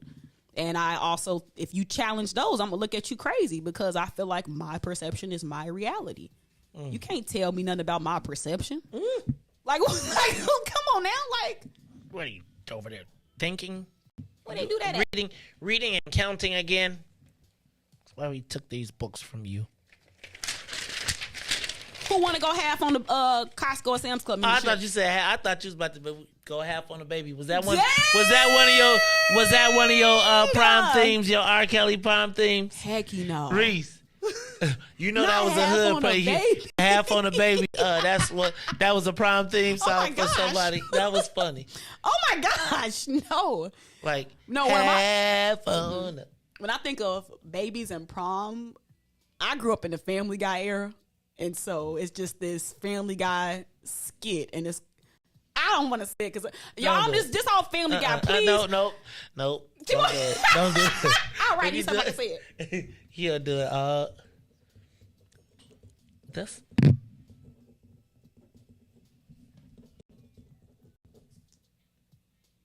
don't get it.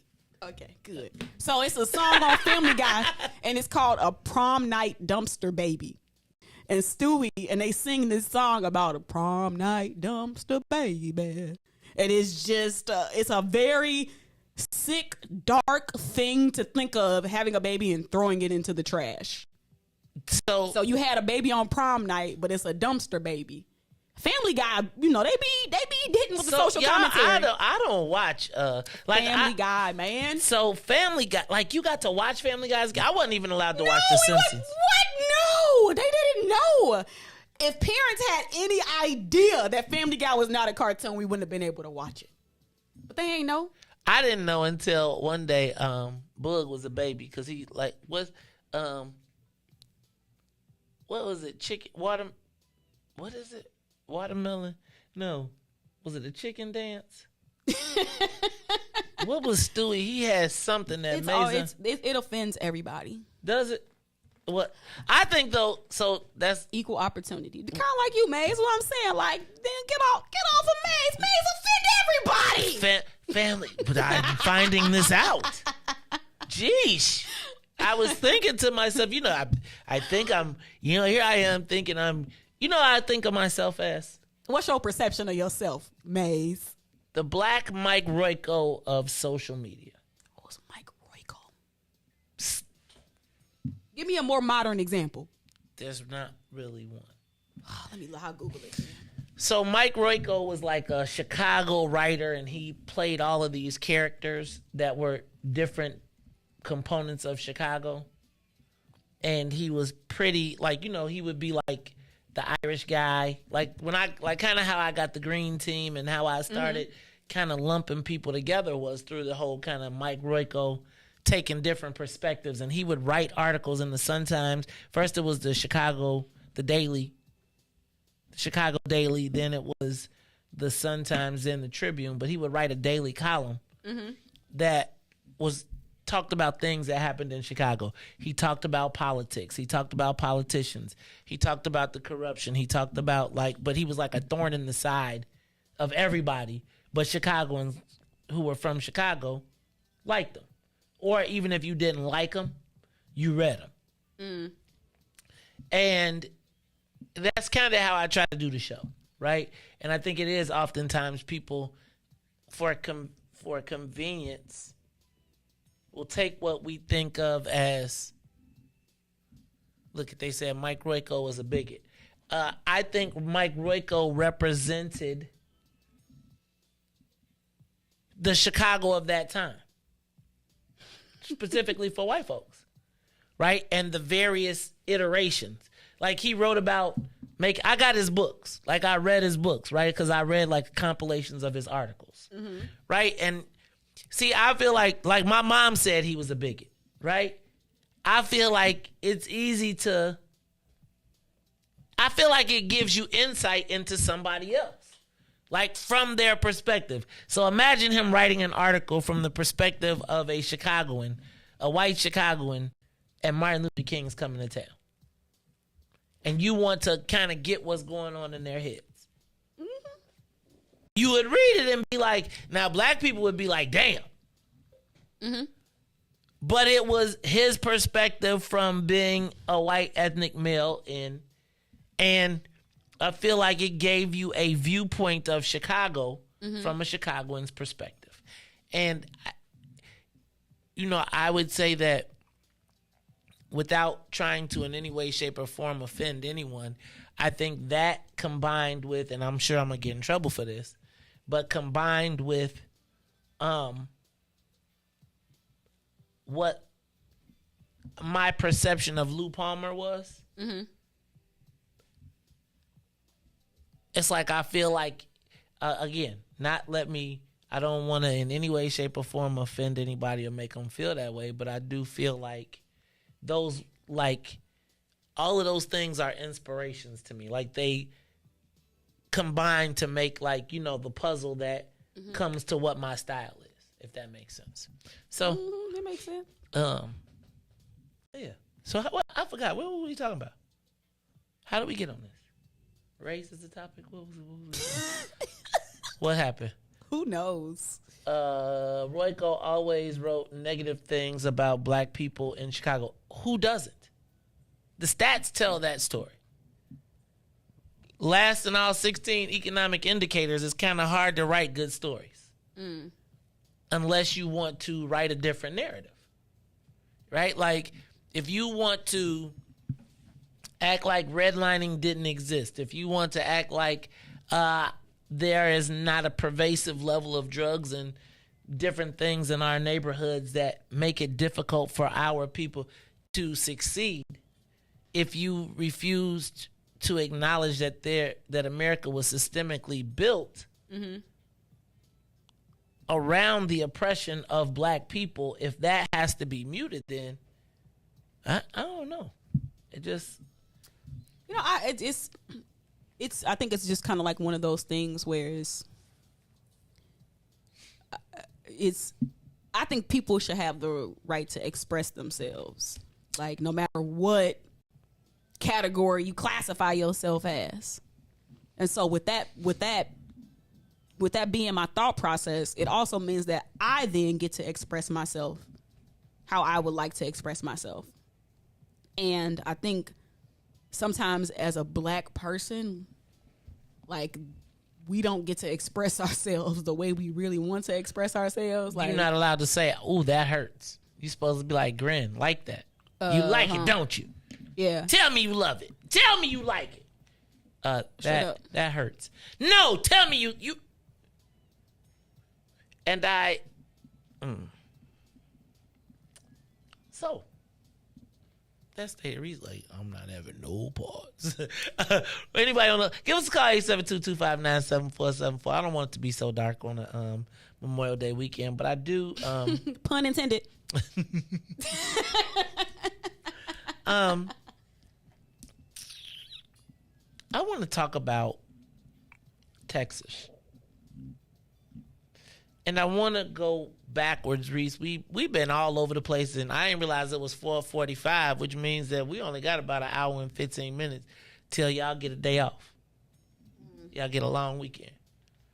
So I want to talk about, well, two things. Kicked out of graduation. I saw a girl who I know from, she's the daughter of a friend of one of my high school friends. And her son graduated from graduated from 8th grade, or was graduating from 8th grade, and when they clapped and yelled when he went across the stage, they wouldn't allow him to get his diploma. Because they clapped and yelled? Yeah. Then there was the other story of the Native American boy who decided he wanted to wear a feather on his graduation cap, and they would not allow him to walk the stage. And I remember that being one of the biggest fears that they had. The only thing they could hold against seniors when I was a kid, like when they was graduating, was you can't walk across the stage. I want to know you think that's wrong. But then, before we get to that, Reese, I want to talk about, I got a question that I want to get because I never got to it.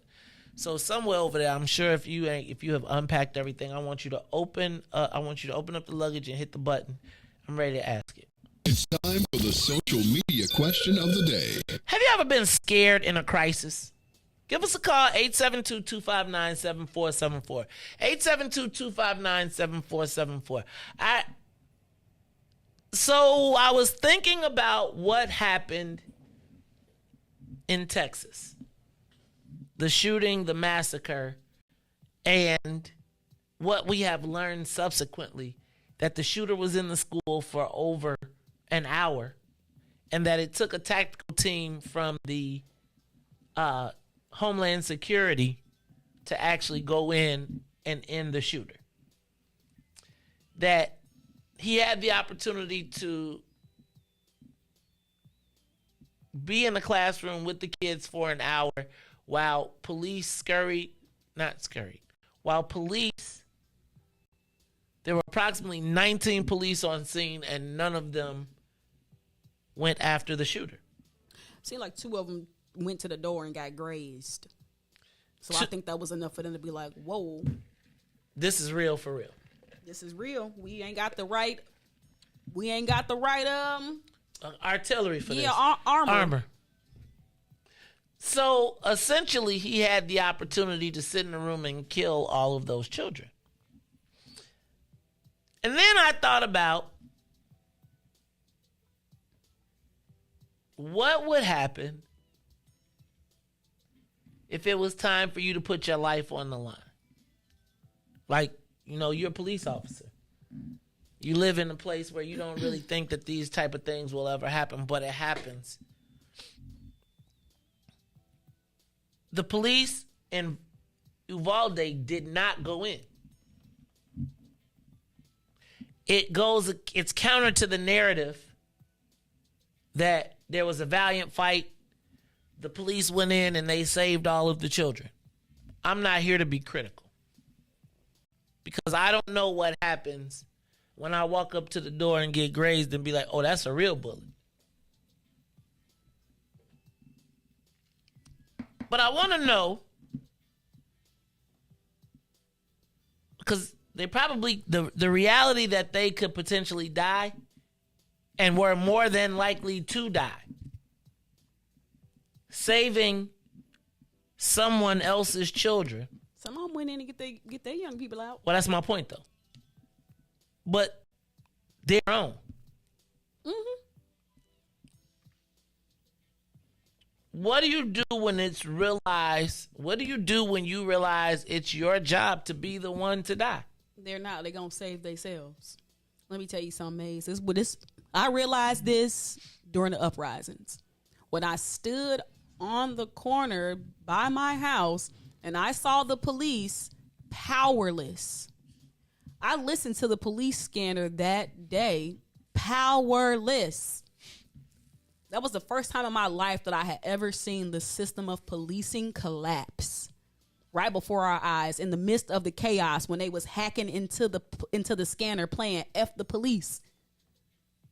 I got it. I'll let you listen to it. And that was the first time in my life that I have ever felt like there is nobody I can call. I am better off keeping my own hand on the trigger. And that was when I realized that when it go down, it's every man for theyself and God for us all. So if you ain't got what you need to protect you and yours, you are ill prepared. We saw it with our own eyes. We saw it. The police was just directing traffic. Damn near getting ran over themselves because people was out there not respecting the rule of law. And as soon as I saw the first car not respect the officer waving his hand and almost hit that police officer, guess what them 5 police officers that was standing right there did? Got in their car and they left them people right there in that Nike store to take everything that they wanted. Powerless. At the same time when our people were under assault, powerless. And the only thing the people that they could call was the radio station. I remember that. I remember people calling us and saying, help, I can't get out of my house. I tried to get Maze. I drove down the street and somebody got killed because they turned down the wrong block. The police was having to try to prioritize where to go. It's the Maze Jackson Show. Give us a call, 872-259-7474. Have you ever been scared in a crisis? Did you do the right thing? Were you scared and did you save yourself? I think it's a lot of times when people come into those situations where if you ain't never been tested, you don't know what you're gonna do. Give us a call, 872-259-7474. Caller, you on the Maze Jackson Show. Hey, but Maze. Hey, Deacon Quarles, what's going on, man? Man. It's crazy. I say hi to Brother Riis and Queen's sister daughter sitting next to you. Listen, she got a point. In a crisis, you are your own first responder. And if you don't respond in a manner that will enable you to talk about what happened after it happened, you are sorely ill prepared. I feel bad about those children. That shouldn't have happened. But let's go further. You bought an AR-15 one day. A couple days later, you bought several hundred rounds of ammunition. Then a few days later, you turn around and bought another AR-15. For some reason, it seemed like the background failed because you don't need one rifle. You don't know how to use the first one you got. You need another one. What, it didn't fit? What? That whole scenario just smacks of the system crumbled. There's no way he should have been able to buy, especially at his age, 2 AR-15. Everybody call it AR-15. It's a military style assault weapon. Well, it looks like a military weapon, but it basically is just a 22 in caliber size. But if people would get off of that, we got to have more gun laws. Well, criminals break laws. That's their profession. What? We're going to come up with another law to give them something to do while law-abiding citizens obey them? No. Disarming law-abiding citizens is not the way to go. If criminals or those intent on doing something evil know that there's a possibility that they may have to be faced with someone who has the right to have a weapon, they are less likely to do the kind of things they do. That boy in New York, he did that because New York has one of the stringent gun laws on the planet, just about, next to Illinois. states that you have to basically think these three things before you defend yourself. One, should I discharge my firearm? Two, if I do, I am responsible for where that round goes if I miss. And three, how will I be prosecuted in Illinois for defending myself? And go through all those three scenarios in a split second. Who does that? Who's capable of doing that? Gun laws need to be refined. I agree. But law-abiding citizens who need to defend themselves from crazies, from other illegal things, need to be able to do that. I said a few months ago, I told people you have to start taking a gun with you to go shopping, grocery shopping. A lot of people that know I said that remember that you said it. Yep, exactly. This is the society we in. If you're not prepared to deal with it and live in it, you won't. Man, Deacon, I appreciate you, man. You're going to have to come teach one of them classes at the WIFTA meetings, the BP1 meetings on a Saturday. We're going to, after we get through this business we taking care of, you're going to have to come on, get us right. We're going to have to start putting us, that's going to be on our agenda. Because we got to just make sure we prepared for everything, right? Just being prepared. I can't never knock that. Look, it's the Maze Jackson Show. We got any other calls on the line, Riis? Give us a call, 722-259-7474. Have you ever been scared in a crisis? Did you go forward or did you go back? What is it, fight or flight? What's going on, family? What's up? What's up? What's up, Maze? What's up, Ruthie? What's up, Riis? What up, Devo? Hey, my favorite, in my lifetime, which one was your favorite? Volume 1 or 2? Volume 1, bro. Come okay. On. Hey, man. Hey, don't. I'm calling in to the Maze Jackson Show, bro. Look. Who is MJG versus UGK? What was that all about? Who was them rappers? Did they ever been platinum? Hey, bro, they have been platinum, and they didn't wear shiny suits either. So, hey, man, hey. I thought they was pimps. Hey, man, they are pimps. R.I.P. Pimp C. How about that? Hey, bro. Hey, man. Hey, I'm glad I'm following Deacon, man. He needs to come out and because we really need to start having this conversation with the family. You know what I'm saying? Because we need to kind of figure that out. And Ruthie is extremely right. In case of an emergency, you really on your own depending on the severity of the emergency. It's actually codified in certain things that it's a certain prioritization of what is going to occur. You know what I'm saying? So she's extremely correct. The miscalculation on our part is that, we're we're a priority when we're really not. So that's something that we got to kind of get off of. And that's the BP1. You know what I'm saying? That's exactly what we doing. It's so much stuff that we have to think about and consider that sometimes we just get overwhelmed. But as we build our capacity and discipline to focus on certain things, we gonna get there. You know what I'm saying? But just like those people attacked, those black women during the riots, when the black people wanted to respond, then it's, oh, no. So, it's just, sometimes you just got to punch back, but you got to be prepared so you know what's going on so you can punch back appropriately. You know what I'm saying? So that's what it is. And that was a wonderful versus battle last night. It was a versus battle last night? Yeah, it wasn't no drill music. It was just real Southern hip hop. They got that in the South. Hey, they got hip hop in the South. Hey, why was Jay-Z biggest song with UGK, bro? I'm not sure that's the case. I'm not sure that's the case. Oh, okay, now. I'm not sure that that's I'm not exactly sure that that's the case. And I think Jay-Z made UGK. Yeah. I think we wouldn't. You know that's not true. I think. You know I that's think not beyond true. the pocket full of stones, I think we wouldn't. I think UGK would be irrelevant, minus doing Jay-Z. Unless they were down south. Hey man, your man I understand hey, what's man, your man Jay-Z. And we won't and A-Ball and MJG. I mean, I understand Suave House and I understand like the desire, but are we really trying to compare any of these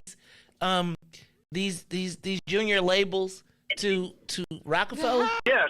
Are we? Yes. Are we really? Yes, we are. And I think the next time we're at TP's, I'll just take the jukebox over, and then we'll just listen to country rap tunes all night. And then, you can do what... Y'all should do country rap karaoke. In your spot. We should do country that's rap what karaoke. we gonna do in your spot. I don't have a spot, even though DJ... I don't have a spot, but Big Swill does. But what I will say is that if you want to go song for song, and we can have a battle, and we can just make our own thing, and I'm sure first of all, Jay got so many hits, bro. You'll run out. So like the verses out here. Hey, why you never talk about Memphis Bleak, bro? Hey man, what was he do? Is that your chick? What? Hey, Hello. Hey, Devin, why you never talk about Memphis Bleak, bro? Because Jay already told us as long as he alive, he's a millionaire. There You don't gotta rap no more, bro. Look. When I tell you already you gonna eat, bro, you don't gotta rap no more. You feel me? There you go. Don't be mad, Reis, man. Stop it. MJG. They ain't no millennial. They'll do you everything. That look, it be y'all own people. Look, but who Reis, won last night? Who won? Right? UGK, right? Who UGK won last night, right? How many songs they got? Like 7? A-Ball and UGK for real? How many songs they got? One hit. Man, One hit they got wonders. hits, bro. Hits. Nah, They probably had. They probably had. Okay, so you putting your biggest. You comparing your biggest star to Memphis Bleak. That's what you doing. You putting, and that's about right. No, so let me tell you, doing. we could have held the 8-Ball MJG versus at TP, and it would have been. That's how many tickets they would have sold. We could have packed with all the hits they've got. Yeah. But bro, first of all, I would have rather seen the Snipers versus Do or Die before I would have seen that. Thank you very much. Man, hey, I thought all Chicago people like down south rap. That's what I thought. Ain't Chicago people from Mississippi? Hey, man. Ain't Chicago people from Mississippi? Hey, you see, this when you losing the argument. Wait. This one I done got you. Now you gotta go to my mama. You gotta go to my ancestors. Now you gotta go to your ancestors. Look, he like, yeah, but you from Mississippi though. My great granddaddy was. My great granddaddy was. My great granddaddy owned you. Yeah. I'm just telling you. That's why Chicago. Hey, that's why Chicago more famous for footworking, towel coats, pellies than they hip hop music, bro. How about that? You're not gonna slander down south, bro. Kanye. Hey, look, we'll send out lightweight. We'll send Common for y'all, Joe. And first of all, neither one of them could be Twister. Neither one of them could be Twister. They could not be. 8-Ball, MJG, UGK could not be Twister. Dog, come on, man. Come on, man. You better go run around. Y'all don't even rap Little Obama. Don't make like me pull out Y'all don't even adrenaline. rap Little Obama like that, man. Hey, man. Little Obama ain't thinking about y'all, bro. Hey, man. Did you say he called Common Little Obama? Oh. You know, I'm gonna tell you when I saw Common on the View with the look, but that was a good one. I'm gonna give you that, Devin. Although I'm gonna say, I still think Common still so. How many records? Look, man. I think UGK and UGK and 8-Ball MJG. I think together they might have sold what, like 600,000 albums? Bro, what happened when Common met that young lady from Texas, bro? What happened, dog? Hey, man. The man ain't been right since, right? Erykah Badu. Oh, Erykah. What? Hey, man, ain't nobody been with Erykah been right. Don't do Erykah. Hey, man, Erykah, don't. You better tell Erykah don't do nobody. She be putting the woody. Look, man, I ain't gonna even front on Erykah Badu. I'm not gonna front on Erykah Badu. I'm gonna tell you, she got everybody that left Erykah Badu left with crochet pants. It wasn't just Common, dog. It wasn't just Common. That's why she be helping y'all. DOC, we ain't heard from DOC since. Don't play. But Devin, just so you cool, just so we clear. All you gotta do is tell Jay thank you for A-Ball MJG, because he helped them get them some lobster and shrimp, and he helped them get them some diamonds, because, you know, they was wearing the, you know, they was on the zircons before Jay put them on. It's all good. Is that how that's pronounced? Oh, here we go. No, it's Cuban. That's the urban version. Hey, man, hey. I challenge you, sir, to a hip hop duel. You will not slander. You will not slander my region, bro. We will have a hip hop duel, my good man. You better call. Face don't count for y'all. So if you're trying to use face, that don't count. You can't use no face, and you done, bro. You cooked. Okay. Well, you cooked. Who you got down south? You got JD? Man, you got Bow Wow? What you gonna be talking about at the playground? You know, that's where I met this kid. Look, you gonna be going another bad creation. What you gotta get, Monica? You gotta go get Monica. Don't make me go pull Brandy off the show. What region are you gonna claim, bro? Are you gonna claim Nelly too? Jaquan? Bro, the Midwest, come on, dog. You don't even like all I gotta do is put dog, right now, I bet you if I could put Kanye up. Kanye, what you got? What you got? Done. Cooked. Bye. Good night. And now Lil Durk got y'all wearing skinny jeans.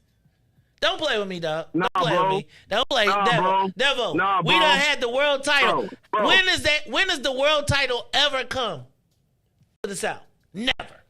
Never. T.I. was the trap kid. The kid who T.I. tried to be the king for a week. Hurt, man. You're being hurtful, bro. Hurt people hurt. Hurt people hurt, bro. All I'm saying. That's why I'm a Bears fan. This is why I'm a Bears fan right now. This is the reason why right now. You're not going to treat me like this, bro. I'm not going to step to this. Look, dog, y'all go find something. Where you at, bro? You better go find what man, I'm gonna put Shauna up against y'all, Joe. I got Shauna against A-Ball MJG. Hey, she'll beat y'all in the breaks. Don't make me, and if she get Tifa, she beating both of y'all.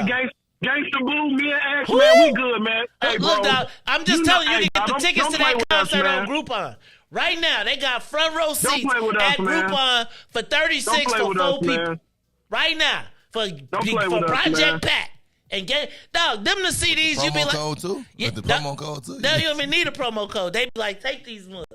Take these 8-ball MJG tickets. Come on, bro. Come on, man. All right, Devin. I done wore you out. We done wore you out, dog, because you know your boys got whooped at. It's on tomorrow, bro.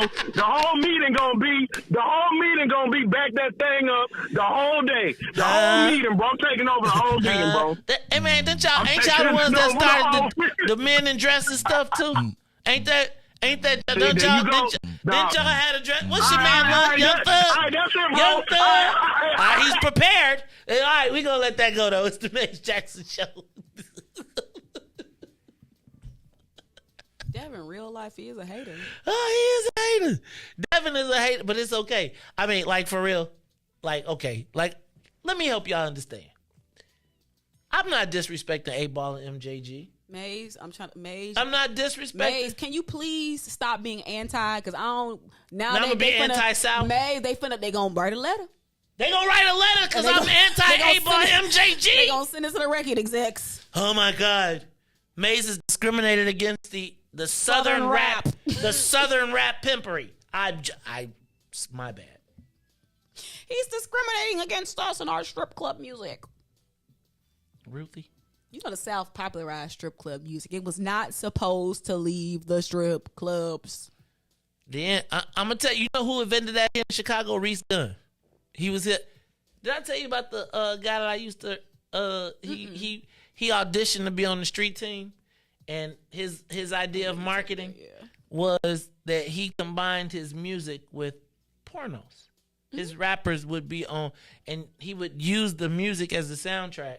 And it was during the time when everybody had TVs in the cars. You ever pull up and everybody had stuff playing? Reese know about this. And you'll pull up to the stoplight and dude to have TVs, like 6 TVs. Not even watching them. And it'll just be all just playing the same thing over and over. Bounce, bounce, bounce. Right. Hey man, I got volume 2 or 1 though. Is that weird? I like volume. I actually like volume 1 the most. But Devin was talking about. Yeah, I already know, but I'm just saying. He was talking about. I didn't know 8-Ball MJG. He said, "Which one do you like?" Volume 1. I thought he was talking about Jay-Z. No, he was talking about they got some song. They got some album called Volume in My Lifetime. I was like, I mean, how many albums do they have? Like, only Devin knows. Right. Thank you. Like, Devin came up here talking like 8-Ball MJG or UGK could be even. And let me say, like, I mean, it depends on what you like, though. Bro, they can't beat Do or Die. They can't be snipers. They can. No, they can't. You said they can't be Do or Die? Yeah, they can. Nah, they can't. Riis, how you from Chicago, man? They from different eras, from out west. Though. See, I told you, Riis. I came and called you a MLD because then I might beat that. Chicago don't get the respect that it deserves. So, Devin, you disrespectful. That's why he running around here. That's why he around here talking about he a Bears. He a fake Bears fan, too. Man, what show are we doing? This show is supposed to be about the fact that have you ever been in a crisis situation and choked? Or have you ever been scared in a crisis? Ruthie. Like, fear is normal. Fear is healthy. But scared? Okay, so fear is scared. Scared, what's the difference between fear and scared? A lot. Tell me. I think fear is a very natural emotion. And when you stop feeling that, then you might need to re-examine the situation because maybe like some things ain't quite where they need to be psychologically with you. You know. Scared. What's scared then? See, I think being not scary, scared. Being scared and fear to me are a little bit different because I think to me, a scary person is the scariest because they're a little bit more unpredictable to me. But like if you got fear, then you can recognize that as such. Like versus being scared, because if you're scared, you might unpredictably act. But if you can name it as like fear, then you can overcome it. So it's just really kind of like psychological processing. You know, I'm a big scenario person. You got to run through scenarios so you can know how to act in the situation. So like, so what happened with the police officers? Which ones? The ones in they realized they were ill equipped and they didn't know what was behind them doors. So ain't you supposed to go though? Like, isn't your job to go? Yeah, if you got a tactical team and probably some of that body armor and one of them shields. So those parents so they said it was 19 officers outside gathered, and the people was like, "Why y'all not going in?" So should they have gone in or not, do you think? Even if they weren't prepared, like to do whatever to save those children? The part of me wants to say yes because, you know, their job is to protect and serve. But I also know that human nature is going to, you know, take over. Like, part of me feels like I can't even really be mad at them. It ain't like they was SWAT. Now, if they would have said the SWAT team didn't go in, then I'd be like, okay, that's a little bit much. So I guess my thing is, so the kids should have just remained at his, like they... No, they were being slaughtered. Them people heard them screaming. Like, they tased one of the parents because he was like, I'm about to go in there. Right. So, I mean... So who's supposed to do what in that? Like, if the kids are alive and you hear, like, are you just supposed to just not get mowed down? Like, are you supposed to run in? Like, I'm asking. Like, are you supposed to? There's no answer. The textbook training that they received probably told them, you pair up, you go 2 by 2, and somebody look this way, somebody look that way, but that don't mean nothing when you. But they was all outside. They wasn't even in the school. But think about what they was hearing outside. You got the parents. You hear the gunshots, and you also hear the cries and the screams of these children that just got slaughtered, laying on the floor, gasping for breath, bleeding out, fighting for their lives, stepping on the dead bodies of their classmates. So again, and as you described this again, graphically, because we need to hear it graphically. Who goes in? SWAT. An hour later. SWAT. Ain't nobody coming to save us. People gonna save themselves. That's why in wartime people be flipping. So help me understand. I was on Russia's side, but now I'm on Ukraine's side. Like, it's easy to flip when you surrounded. Surrender or die. In this case, it was, if I run in here, I could die. Like, do people want to be heroes that bad? They like, nah. So then, I'm how good. does that work with the police narrative that they initially established? They lied. And they should be prosecuted to the fullest extent of the law. Why? They were scared to go in. Okay, but don't lie. Say what really happened. Say we stood out here tasing the parents because the parents was riled up. We were scared. Some of us went in to get our own kids, but we went off into going there in mass because really we ill prepared. We ain't got the right body armor. We ain't got the right weaponry. We don't know how many people in there. They don't know how many people was in there. They outside, so he could have literally left out and went down the hall. Yes. Think about it.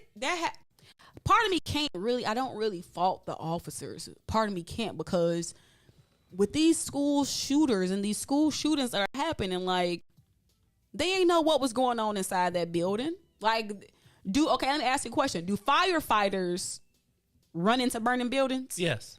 Or do firefighters tactically run into burning buildings? If somebody, they tactically, but if somebody's dying, they using the quickest tactic for the shortest amount of time. Yes, see, but the difference between a firefighter and a police officer. You should have used it. Go ahead.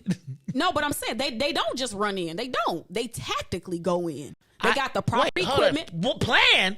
Wait. Firefighters ain't just running in to burn the buildings. That sound good, but they are. They coming in with a plan. They got the proper equipment. So I'm they saying, got the proper school training. shooter. We don't train. Do we don't train police officers to do that? That's SWAT. Ruthie, I gotta disagree, because the kids said that they've been training for this since they was babies. And you know something that I had said, and then I had to get checked on, was I said,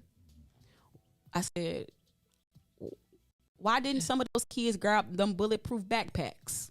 Right? That's what I was thinking. Like, why couldn't they grab the bulletproof backpacks? Because they were scared as hell. Not just scared as hell, but if your backpack in your cubby and it's 100 rounds coming and you see people's bodies dropping all around, I don't think people realize the carnage associated with the shooting. Like, and that's why part of me feels like America, we do a disservice by not showing some of this stuff. Like, we seeing all these smiling, happy young people in their school pictures. No, show some of them bodies laying on the ground. Show some of that blood that them people had to clean up. Show the scattered shoes and clothing items. Show the hair bows that was all around. Like, show the brain matter that's on the window. Like, come on now. That's the only way to really understand the severity and the carnage. Like, that's why I say part of me can't even really blame the police officers. Like, because they ain't trained to run into burning buildings. This probably was a small little police department. Like, let's go to the live line. It's the Maze Jackson show. Okay. Give us a call, 722-5974. Caller. Hello, this is Katie. How are you? Hey, Katie. How are you, president of the phone club? Hi. You know, Ruthie is right. It is, you know, I don't know. You know, we should show it, because United States, the people in the United States of America, the white people, the NRA, I mean, they have to be made to face this of what happened. It's horrible. Show the carnage, show everything. You know, I got mad because I heard that the police, they were there. A few of them rushed in to save their own children. But you know, what do? It was agony. And so we have to show the American people the agony. You know, I can't even imagine, such a horrific scene. And so, you know, it just really, really disturbs me. you know, when Sandy Hook happened, and I said to myself, I said, if the American people, if we don't change nothing after Sandy Hook, we in a bad way. And so look at this, we are in a bad way. The only thing I'm happy is that it wasn't a black shooter. You know, that is, I'm happy that it was not a black shooter. So we haven't gotten to that point yet as far as that kind of thing. But, you know, it's just, you know, just a very tragic. And so Ruthie is saying, you know, she is correct. And I'm happy that she is putting it out there to let the people know the carnage that happened, and that the NRA and the white supporters, you know, they have to be made to face the fact that this is not going to go away. Something has to be done. A lot has to be done. It's just such a horrible thing. It's just horrible. Thank you, Katie. It is a horrible thing. It was a horrible, horrible tragedy. We appreciate you calling in. I've been a part of a school shooter drill. I thought you said school shooter. No, drills. Like, you know, because since, you know, Columbine happened when, you know, so I feel like I've been doing school shooter drills. Like, I've been just working with young people. I've been a part of them. And I recall when I was in school, the school shooter drill was some code, something got called over the intercom, and it was the responsibility of the teachers to close the blinds and turn off the lights. And you're supposed to sit and be quiet away from the doors and the windows. How is so let me calm down. But what I'm trying to say is that only works in the circumstance where you have a school shooter that's going door to door looking for classrooms with active young people. Like, right, you can't necessarily drill yourself out of this one. Like, like you don't know what to get do. To flying. Like, you don't know how many school shooters up in there. Like, I just don't have trust in police in some situations. They said they did the drills the day before.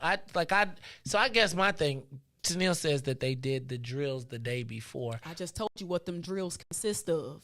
So you mean so think about this. Now them young people, if the drill was the same one that I remember, which was to be quiet, they wasn't nothing but sitting ducks.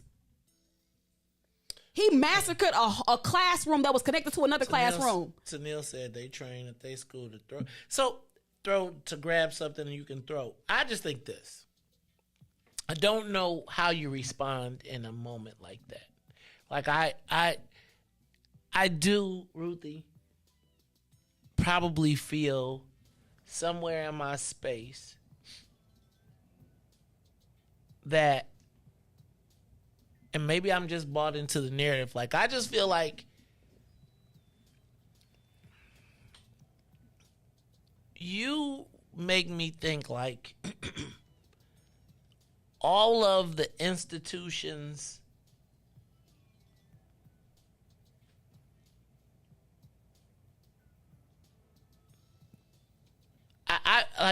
when I talk to you, I just truly feel like this generation after mine is,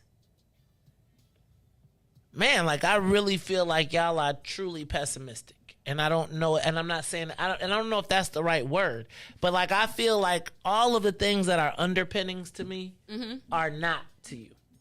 Right? Like, I feel like the job of the police is, like, bro, there's 20 of y'all, is one of him.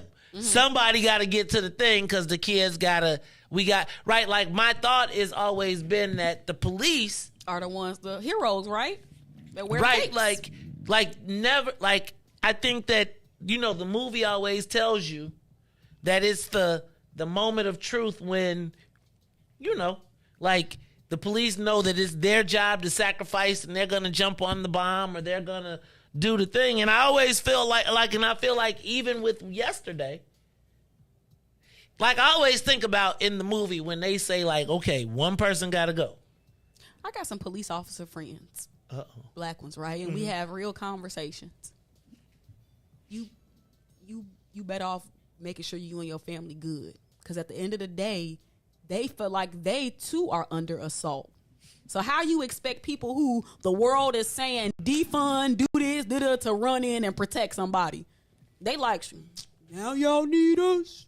So I think even the police are in a place where they like, I ain't about to die for these niggas. I ain't finna die for nobody. I gotta go home to my family. That's the sentiment. Now, again, I'm with you, and I feel like that's the story of when everybody says they want to make it home, right? Like make it home. And to me, that is a little bit different. Like if it's, am I finna run up in this dope house? That's different, right? That's different. Like, I'm gonna let you have that. Y'all go ahead. Y'all gonna kill yourself, y'all do.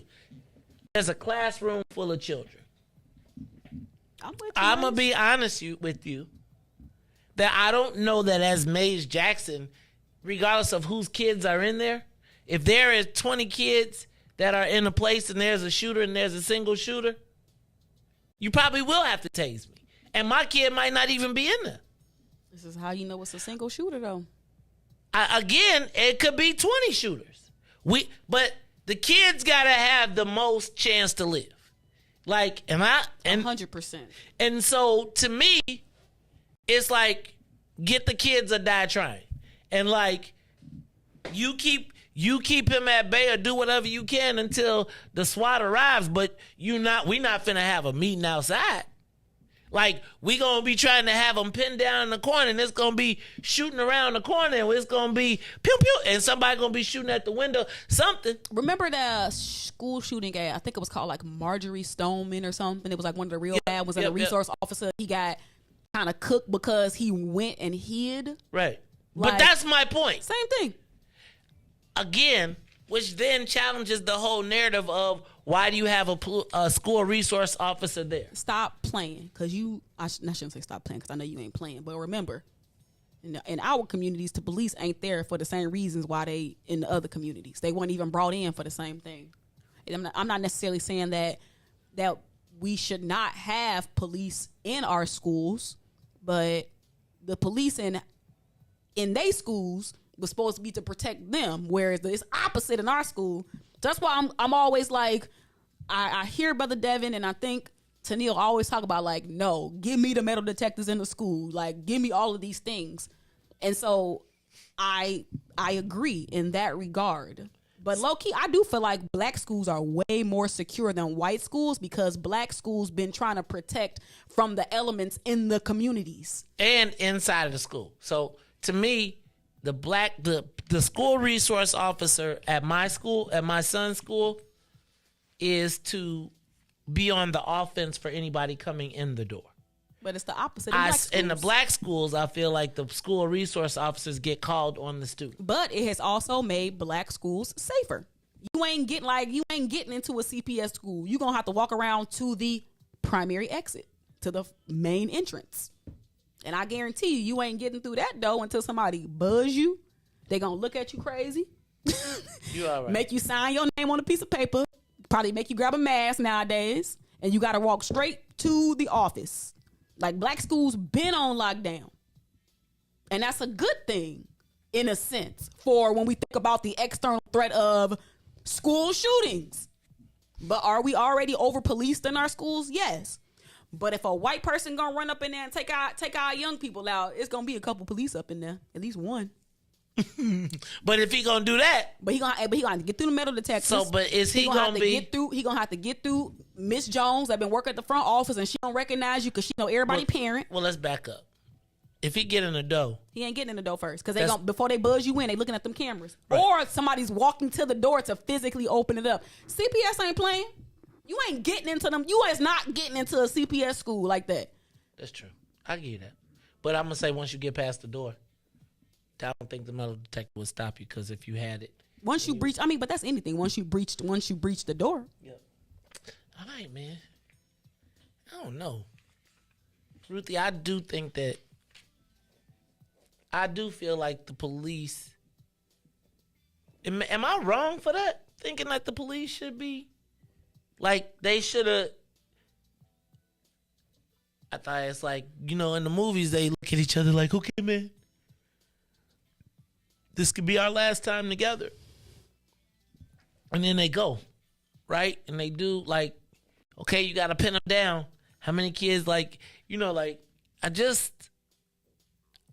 I agree with you. I agree with Henry with the premise that the firefighters aren't going to wait an hour if there's a burning building to take action, regardless of what they got. Because their training is different. But see, remember, police been. I don't want to speak too ill about police, but they training ain't necessarily been to focus on tactically stopping school shooters inside of school buildings. Okay. So maybe they need to refund the police for that specific thing. How about that? You on the road today, bro. I don't know what's wrong with me. I'm just you had some coffee or something that game that got you right. All me. right, y'all, it's the Maze Jackson Show. We'll be back after these messages.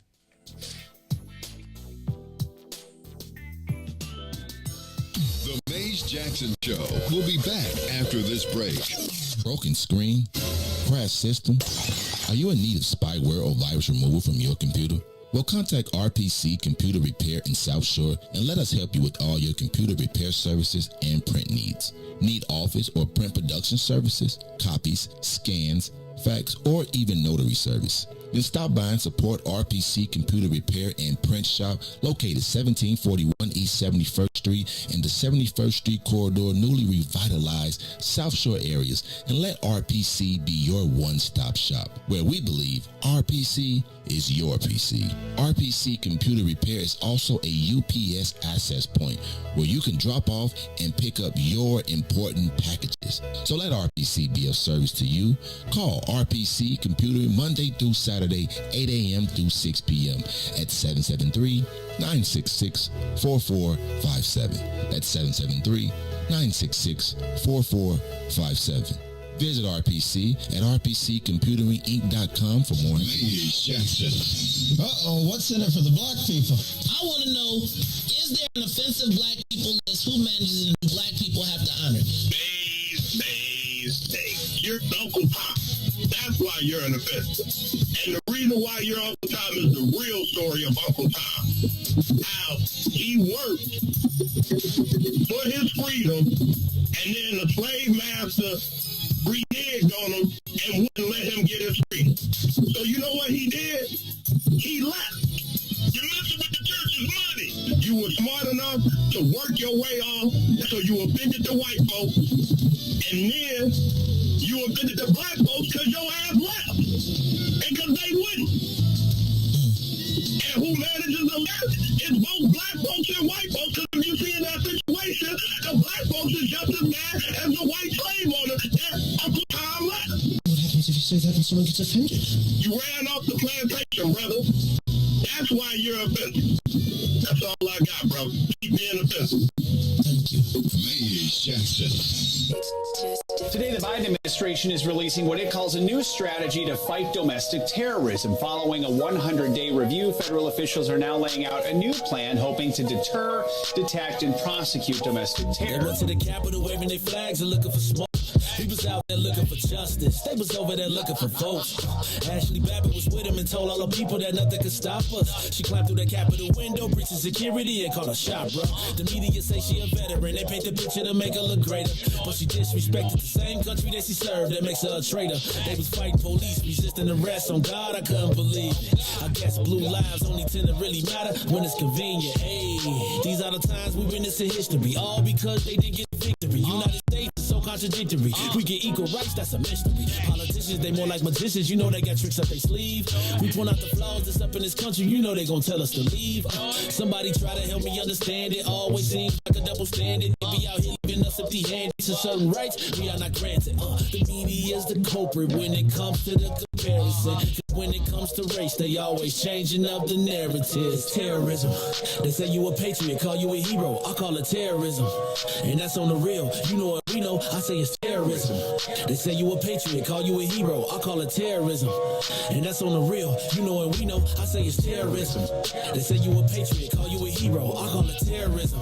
and that's on the real. You know what we know, I say it's terrorism. They say you a patriot, call you a hero, I call it terrorism. We still out here trying to get our reparations. The government pump faking out here hesitating. I'm out here trying to keep my peace, so I keep meditating. The media make us look bad, they taint our reputation. Look, it's so sad that COVID causing toe tags. You claim you so patriotic, but you ain't wearing no mask. You out here wildin' with your MAGA flags and showing your ass. You wanna be part of some type of revolution so bad. Look, you talk revolution and constitutional rights, homie. I guess we forgot about back in the days when all of the business was whites only. Yeah. George Floyd got justice. Juneteenth got much respect. They made it a national holiday. Man, it's all good, but cut the check. They're giving out all of these vaccines, putting it in you like caffeine. Was it all in the part of the plan? I bet money like DraftKings. It's land of the free, home of the brave. 1776, we wasn't free till 1865, so we wasn't part of that shit. And that there's terrorism. Terrorism. Terrorism. Terrorism. Terrorism. Terrorism. You are listening to the Maze Jackson Show. I'm your host, Maze Jackson. Got my man DJ Riis the Ruler and Ruthie Moore eating. Oh, you getting the weekend started? I see. Getting it started early. What kind of cookie is that? Is that one of them power cookies? You will rarely see me eat desserts and sweets like this if it's not what I like it to be. Did you bring the boss one? Well, she got me a. Yeah, come. She got me a 12-pack. You know I'm an overachiever. I got 12. 12-pack at the crib in the freezer, already ready to go, so they can come out the oven. So you made a baker's dozen and just kept one and gave him 12. Did she even know? She made sure I had them already. Come on, you know I keep them stocked. I don't look out for nobody but Maze. Oh, look at that, man. I see it, man. I gotta get like you. I get some love, man. Somebody gotta appreciate the. I be, it'd be like, it'd be a little things, cause I be grinding, and I know I get the big things, but it'd be like the little, like it'd be like, I brought you something. I'd be like, oh. It's like when Eric would be like, hey King, I'd be like, that's because she didn't know my name. She was like, hey King. Now that's funny. She was hey, like, sis. Right. What y'all call it? What do men call each other? What's up, bro? What up, Femo? What up, bro? Femo? What else? What up, dog? My nigga. Look at come I'm back. just playing. That's the last time I'm gonna say it. I ain't gonna say it no more. Come back full circle. I ain't gonna say it no more, y'all. My bad to all the people that's like, they got upset. Some people don't like the N word. They particularly don't like to hear women say it. They think it's not ladylike. I don't like to hear women curse. I know, that's why I do it sometimes. Don't like to see women It's a one word that you can't stand for women to say. I say it to you all the time. Cigarette smokes for a woman get me. I just don't really. Yeah. Oh, you can be the oh God. I don't know. Okay, that's a ashtray tough mouth. As soon as you put that cigarette in, it's nothing, and that's nothing against nobody that's it's everybody personal. It's on nobody like I don't want what nobody. Else? Tell me one more thing that a woman do that's like I don't know about that. Scratch. Like they what? Anywhere? Nah, they be like. It's how I itchy, man. They gotta move spot, it. They gotta move it in there. You know how it is. It's our version. It's their version of our version, if you know what I mean. My daddy don't like spitting. I can't spit in front of my father. If a girl spits, you lost me forever. I cannot do that in front of my father. I just gotta. Oh God. Like if it's the. God. No, my daddy will flip out. Oh, so I don't spit in front of me. There's this girl that I went to high school with, and she spit. And I can never look at her the same ever again as an adult. She literally, like, and it wasn't like it was like, and she spit it like, spit it. And I was just like, oh. You know something that's a turn off for me that I see men do? What? Cough and sneeze, like not in their elbow. What they do? They do that? I see men do that all the time. You don't like that? No. Put it inside your shirt? Oh, no. I'd be like. Look at that. See, it's a thing that men do. Oh, no. It bothers me. Oh, no, I ain't doing that. I'm not doing that. I want it. I'm trying to keep it all. I heard Look at Riis like, let me but stop you doing know that. I heard you can put your back out holding the sneezing. You can. You ain't never sneeze and your back hurt? I done threw my back out sneezing before. And had to be like, we just old, y'all. Is that what it is? No, I'm telling you, I'm old. I know. I'd be like, wait a minute. Was that supposed to do that? It never did that before. Honestly, like sneezing and then getting like pain is like, it's the worst. And I do feel like, is that a symptom of getting older? The worst, yes. The worst pain. Damn. What's the worst pain? Toothache. No, not a toothache, but like an abscess. All of that go with the toothache. That's all toothache. Yeah. I agree. That is. When you be like, take it out, and they be like, nah, you gotta take the. I know you probably don't want to hear this one. Nope. But I was gonna say because it's some women pain. Oh no, I don't want to talk about it. Talking about one that everybody can get. Okay, we don't want to. But some are worse for other people. No. But that toothache. Menstrual cycles can be very painful and debilitating. But we don't understand it, so we're trying to keep it neutral. That's why I'm advocating. Okay. That's why I'm becoming a lobbyist to lobby for sick time off of work for menstrual cycles. It's gonna be my first lobbying act. I think if that be the case, then everybody should get it. No, what? No. So now I gotta put. Here on. he go trying to be inclusive. So now I gotta put on the application menopause, yes or no, huh? Don't do it. Don't. You don't see. You don't. Menopause is something way different. So don't do it. Please, we don't want to have that. Don't do it. Too. Goodness gracious, we just gonna be like. I'm just saying. They gonna be like, how can we make this into a press release? Y'all don't even understand what it feels like for your uterus to contract.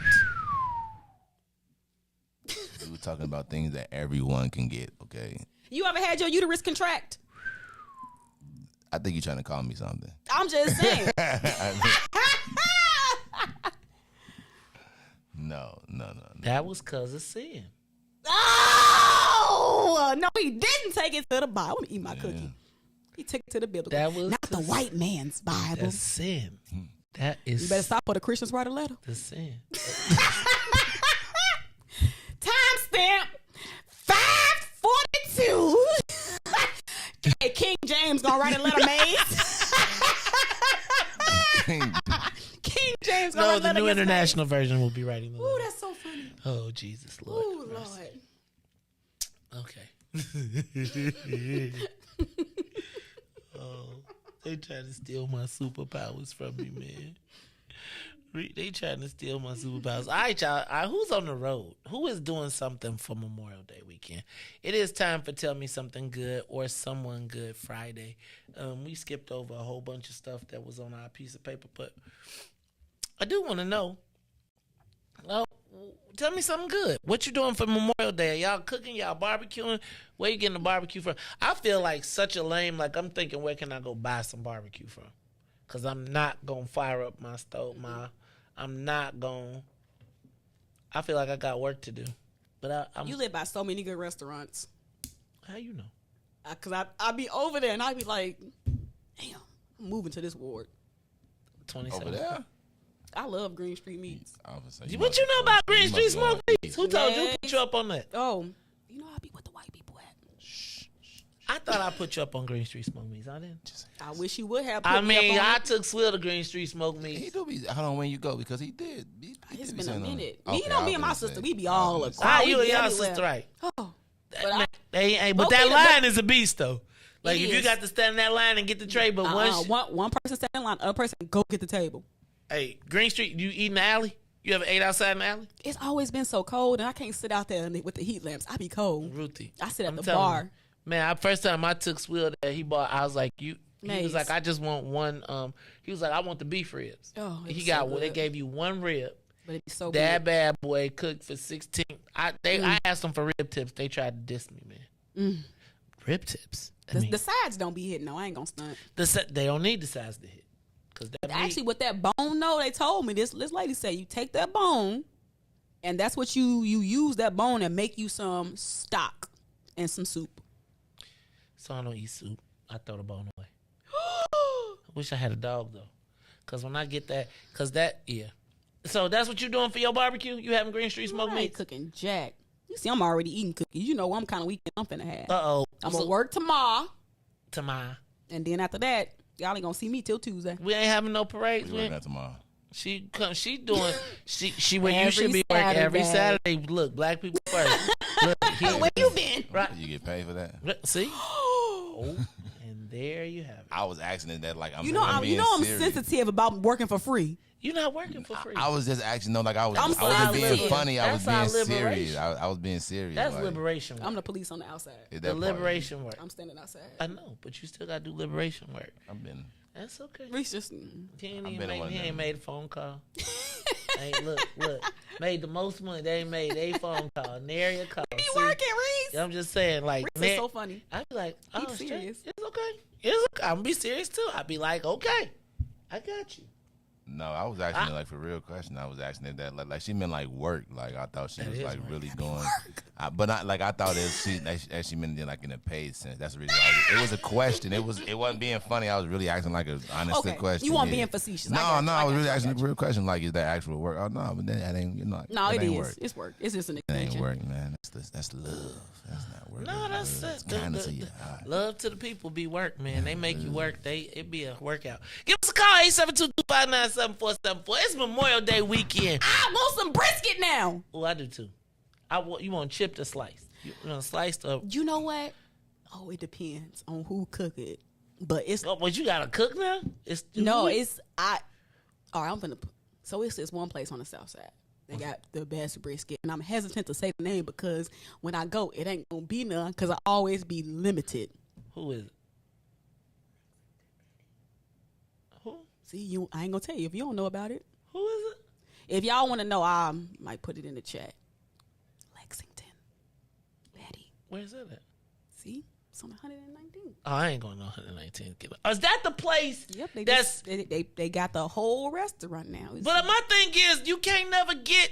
It ain't never open. You talk about the one when you get right by the expressway. That's by Morgan. That's by Morgan Park. You just gotta call before you go. But it is some of the best sliced brisket. You know what? One thing I can't stand. Don't tell me you got brisket, but it's really a brisket sandwich. I hate that. I can't stand it. I don't want your dry brisket sandwich. And my brisket better have a nice smoke, salty ring around it. I like the fatty end of this. Me too, mate. You're making me hungry now. I'm just telling you. Do you eat it with sauce or no sauce? It depends on who made it. It depends on if you can. If I can, like, that's my ultimate test. But you gotta have some hella bark. Yes. If you like Green Street bark be on point. They and it'd be every slice got the perfect bark. And they got it wrapped in the brown paper so the paper come out greasy so everything stay on. And then old boy cut it nice and sliced. Remember, I remember the black man. I like when the black man cut mine. Right. It's two brothers. It's two it's two brothers, and this one brother that always when he come there because the first time I was like I want a slab, he was like it's about a half pound. I said I want a slab. Mm-hmm. He said it's about a half pound.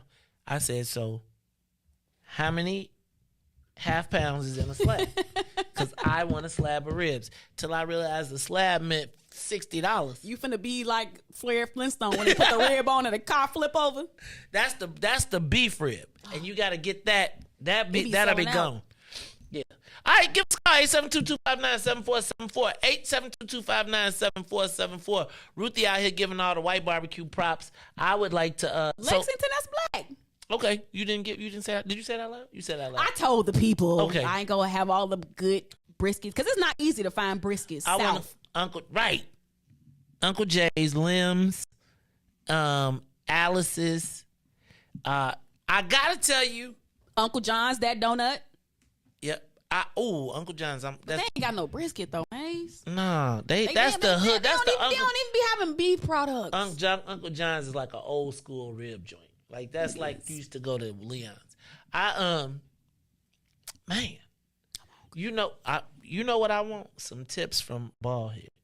Baldhead, I gotta tell you, if he didn't cut them so small, because he cut them too small. Like he cut them in half and then cut them in half.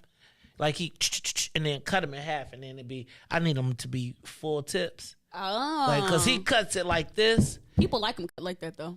So I don't. Even the sound, that's how it's supposed to sound. Do it again. That's how it sound when they chopping up the barbecue. Right.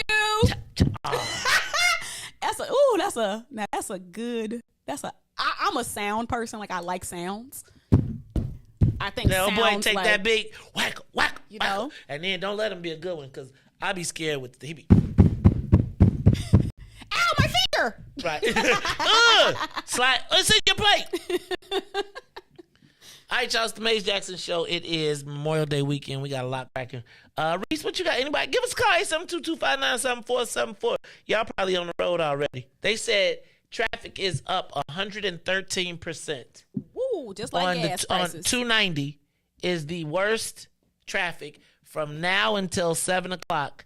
It is the worst. Are you serious? Yes. They said traffic, that is the most traveled expressway. If you left anytime after 1:30 today, you was going to feel it. Yep. Going out. But low key with them closures on I-57, it is so not pleasurable taking I-57. They don't take them up now? Man. They usually take them up for weekends like this. So even though they take them up, they still try to like keep the same traffic pattern so people can like know and understand how it works. And it's just, I hate when it be zoom, and you be on two sides on one side of the road. I do not like sitting in traffic on expressways. I can do it if I'm at a stoplight or whatever, but sitting in the expressway, whew. Yeah, I can't do that neither unless on the way that I grab my cousin. Like if I got my cousin. Oh yeah, my cousin, I'm good. Yeah, then we straight. But like but 290 is I think the worst. It is. Like it's crazy, especially like. Why is 290 always the? I think it's like the worst expressway to like. You know what I learned? This is what I learned. What did you learn? Because I wondered this. I said, why is it always like this? But even with them being done with construction, it's the people, it's driving patterns, it's habits, it's the improper merging. If people would just merge correctly, everything would be fine. Zip? Are you a zipper? Yes. I'm a zipper too. I'm a good merger. I think we lose. It's the fact that the more west you go, we lose a lane. So after you pass Central, and you getting off to when they, yeah. So and that's where it really slows down. It's like you talking about coming back into the city between Harlem, going west, between Austin and Harlem, and the exits being on the other side. So people be like, dang, I got to get all the way over here to get off. And so that window jams it up. Yeah, but see, my issue is I feel like y'all might be them people that when we coming back into the city, y'all want to ride all the way in the left lane so that y'all can bypass all the people that's merging to get off on I-94 east and west when y'all know y'all need to be in them two lanes so y'all can get off too. Why y'all got to wait to the last minute then try to cut me off right before I get off? Why am I waiting that long line? And that's why you be messing up the merges. I don't mess up the merge because I just beat it. Yeah, I just go ahead. I just yell, and people be like, so and then I let somebody and then get in. It depends. But if you put your signal on, they ain't gonna let you in. So do you put your signal on? I always put my signal on in the app, and it depends on the car I'm in. Now, if I'm in the Camry, they ain't letting me merge. They be like, oh, you can sit your ass right here. If I am in the I drove the Camry, they let me merge. Riis, they seeing your haircut. No, that's what it was. Nah, but and you got precious cargo, right? They probably been looking in the back seat. Anyway, when I drive the Camry, but I don't drive the Camry with the same chutzpah, right? Like I feel like people, Carrie be driving the Camry like, man, this is a Lexus. What is you talking about? She be like, same company, right? And she got the one that's the closest to a Lexus that you can get, right? She got all. I be like, it's not a Benz. Not a Porsche. So I don't drive with the same swag. People right? just need to merge, right? Let me tell you, Carrie be like, her car is fresh. She be like, I don't want to drive the Porsche. I'd rather drive my Camry. Thank you very much. Have you ever driven on the East Coast and noticed that they will make complete stops before they merge onto the expressways? They try to do that in Chicago. So Chicago is much better, and I learned this is what I learned. It's because we have longer merges. Our traffic pattern is much better than DC. Their merges are so short that most people don't feel like they have enough time to merge in. So they will literally make. You know how we have those? Sometimes you got those green and red lights before you get. They don't have those, but people automatically stop. So if you driving on the East Coast, you have a high chance of smashing into the back of somebody if you're not accustomed to them stopping when it ain't no green or red light telling you to stop, because they have such short merges. But here in Chicago and Illinois, like, we have some really nice long merges. So shout out to IDOT, I guess. Dan I Ryan. don't know. I don't know. Shout out to whoever. Shout out to Dan Ryan. The Woods. No. Don't make me roll you up in a wood. Ooh. So anyway, y'all, it's the Maze Jackson Show. This was a Friday. DJ Riis the ruler. What you doing for the holiday? You got anybody on the line? Nobody called us. They don't love us no more. Nobody on the line, but I don't know. I'm staying in, man. The way that people don't have no plans. The way the gas is, like you gotta have a guaranteed plan. Or almost take me anywhere. Yeah. Like I'm not coming to visit or something I can do at home. None of that. So and the numbers up. They low key said if you're gonna gather with your family, gather outside. Right. I want some barbecue. They said Ben's out west. You had Ben's out west? Of course. Is it good? Yeah. What's the whole name of it? Ben's something. North Avenue and like it's a block east off Austin. Oh, that's too far. Yeah. It's a block east. Far. Man, shit, the traffic gonna be crazy. Oh yeah, from here. You leaving here now? Yeah. I'm a mosey on. I think I gotta slide by the P. And after I slide by the TP. What up, Swill? So you finna go to the plug? To the plug, man. That's funny. All right. So you don't know what you're doing, Ruthie? What you doing? You going to the? I just told K3? you. You saw me. I just. So you gonna eat cookies at home, or you gonna eat cookies at your daddy house? Both. Then both. BOOF. Tell them we want caramel chips and pecans. Right? That sounds so good. A caramel chip and a pecan. What's a chip though? Like they got caramel chips. Oh, like a piece of caramel. Instead of oh, like a chocolate chip. I'll get a caramel chip. It's caramel chips and pecans with the whatchamajigam base with the chocolate chip base instead of. Might even throw. Well, you don't eat bacon, but I would throw some bacon in mine. Really? Oh yeah, it'll be off the chain. And I ain't never had no bacon cookie. I ain't never had no meat cookie. Meat cookie. They call the white people call rib tips meat cookies because it's like a little piece. Uh-huh. You know, I remember. I don't know why I read this or saw this, but it was talking about the history of rib tips. Where did you see that? I have no idea, but I learned that they used to throw it away. Like the little part. That's the use. But that's how it always is. For our stuff always. And they say like Chicago made popularized rib tips. Yeah, because you go to other places, they don't have rib tips. I went to a north side restaurant, y'all, and they was eating fufu. No, they was selling rib tips, but on the menu because they didn't want to seem like they was like super cultural appropriating. They shouted out the black barbecue joints that inspired their recipe. I seen that. Where was that at though? I do not remember. It's been a minute, but I was just like, it wasn't on Roosevelt, was it? I don't think so. Because or it's either that or it's on the Riverwalk. It's somewhere, and I was just like, I don't feel like I should be eating here. It's not It's funny because to get rib tips was a delicacy to us, and it was the throwaway. It's like again how we ate gizzards. Yes. Right? How those things like chitlins. Mm-hmm. Can I tell y'all the intestines? Mm-hmm. I still know that this is crazy, and it just really dawned on me what they were saying when they were intestines when I actually saw a chitterling plate and it had a rectum.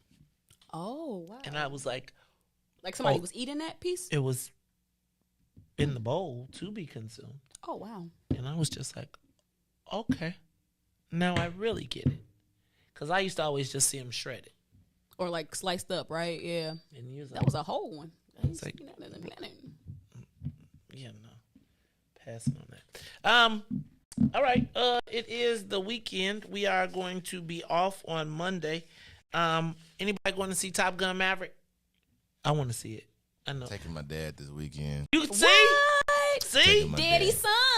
Yeah, he had mentioned it. Hey, man, that movie. I'm going to take him. I told Carrie about it. I said, if you don't want to go, me and Mazon might go because I know you be working. And she was like, oh, so y'all just go. Ain't it on like the big screen or something like that? You supposed to be able to watch it? Yeah. He not letting it come to the video till. Take my Is it 3D? breath away. Is it 3D or you just watch it regular? You can DM Kimosabi Big Ball is my hobby Tuesday for the HD copy of it. It's the beginning of the summer for Memorial Day weekend. Yay. Although it's still chilly outside, I do hope that we have a very safe weekend. Y'all be careful out here, these people. Dang, don't be yawning, man. Oh, give me a nap. I can't even get no nap this weekend, but I am going to tell you it is the Maze Jackson Show. See how I'm not a serial killer. But can I say, hey, y'all. Over the next probably few weeks, we're going to probably be under assault for kind of the show that we've done for the last 5 years. And so I just want you all to be prepared. And I just want us to be thinking about, again, I'm trying to stay low key. But I think these conversations are necessary. And I think I just am not for the place of people telling us black people what black people can talk about, especially when it comes to our pain, struggling.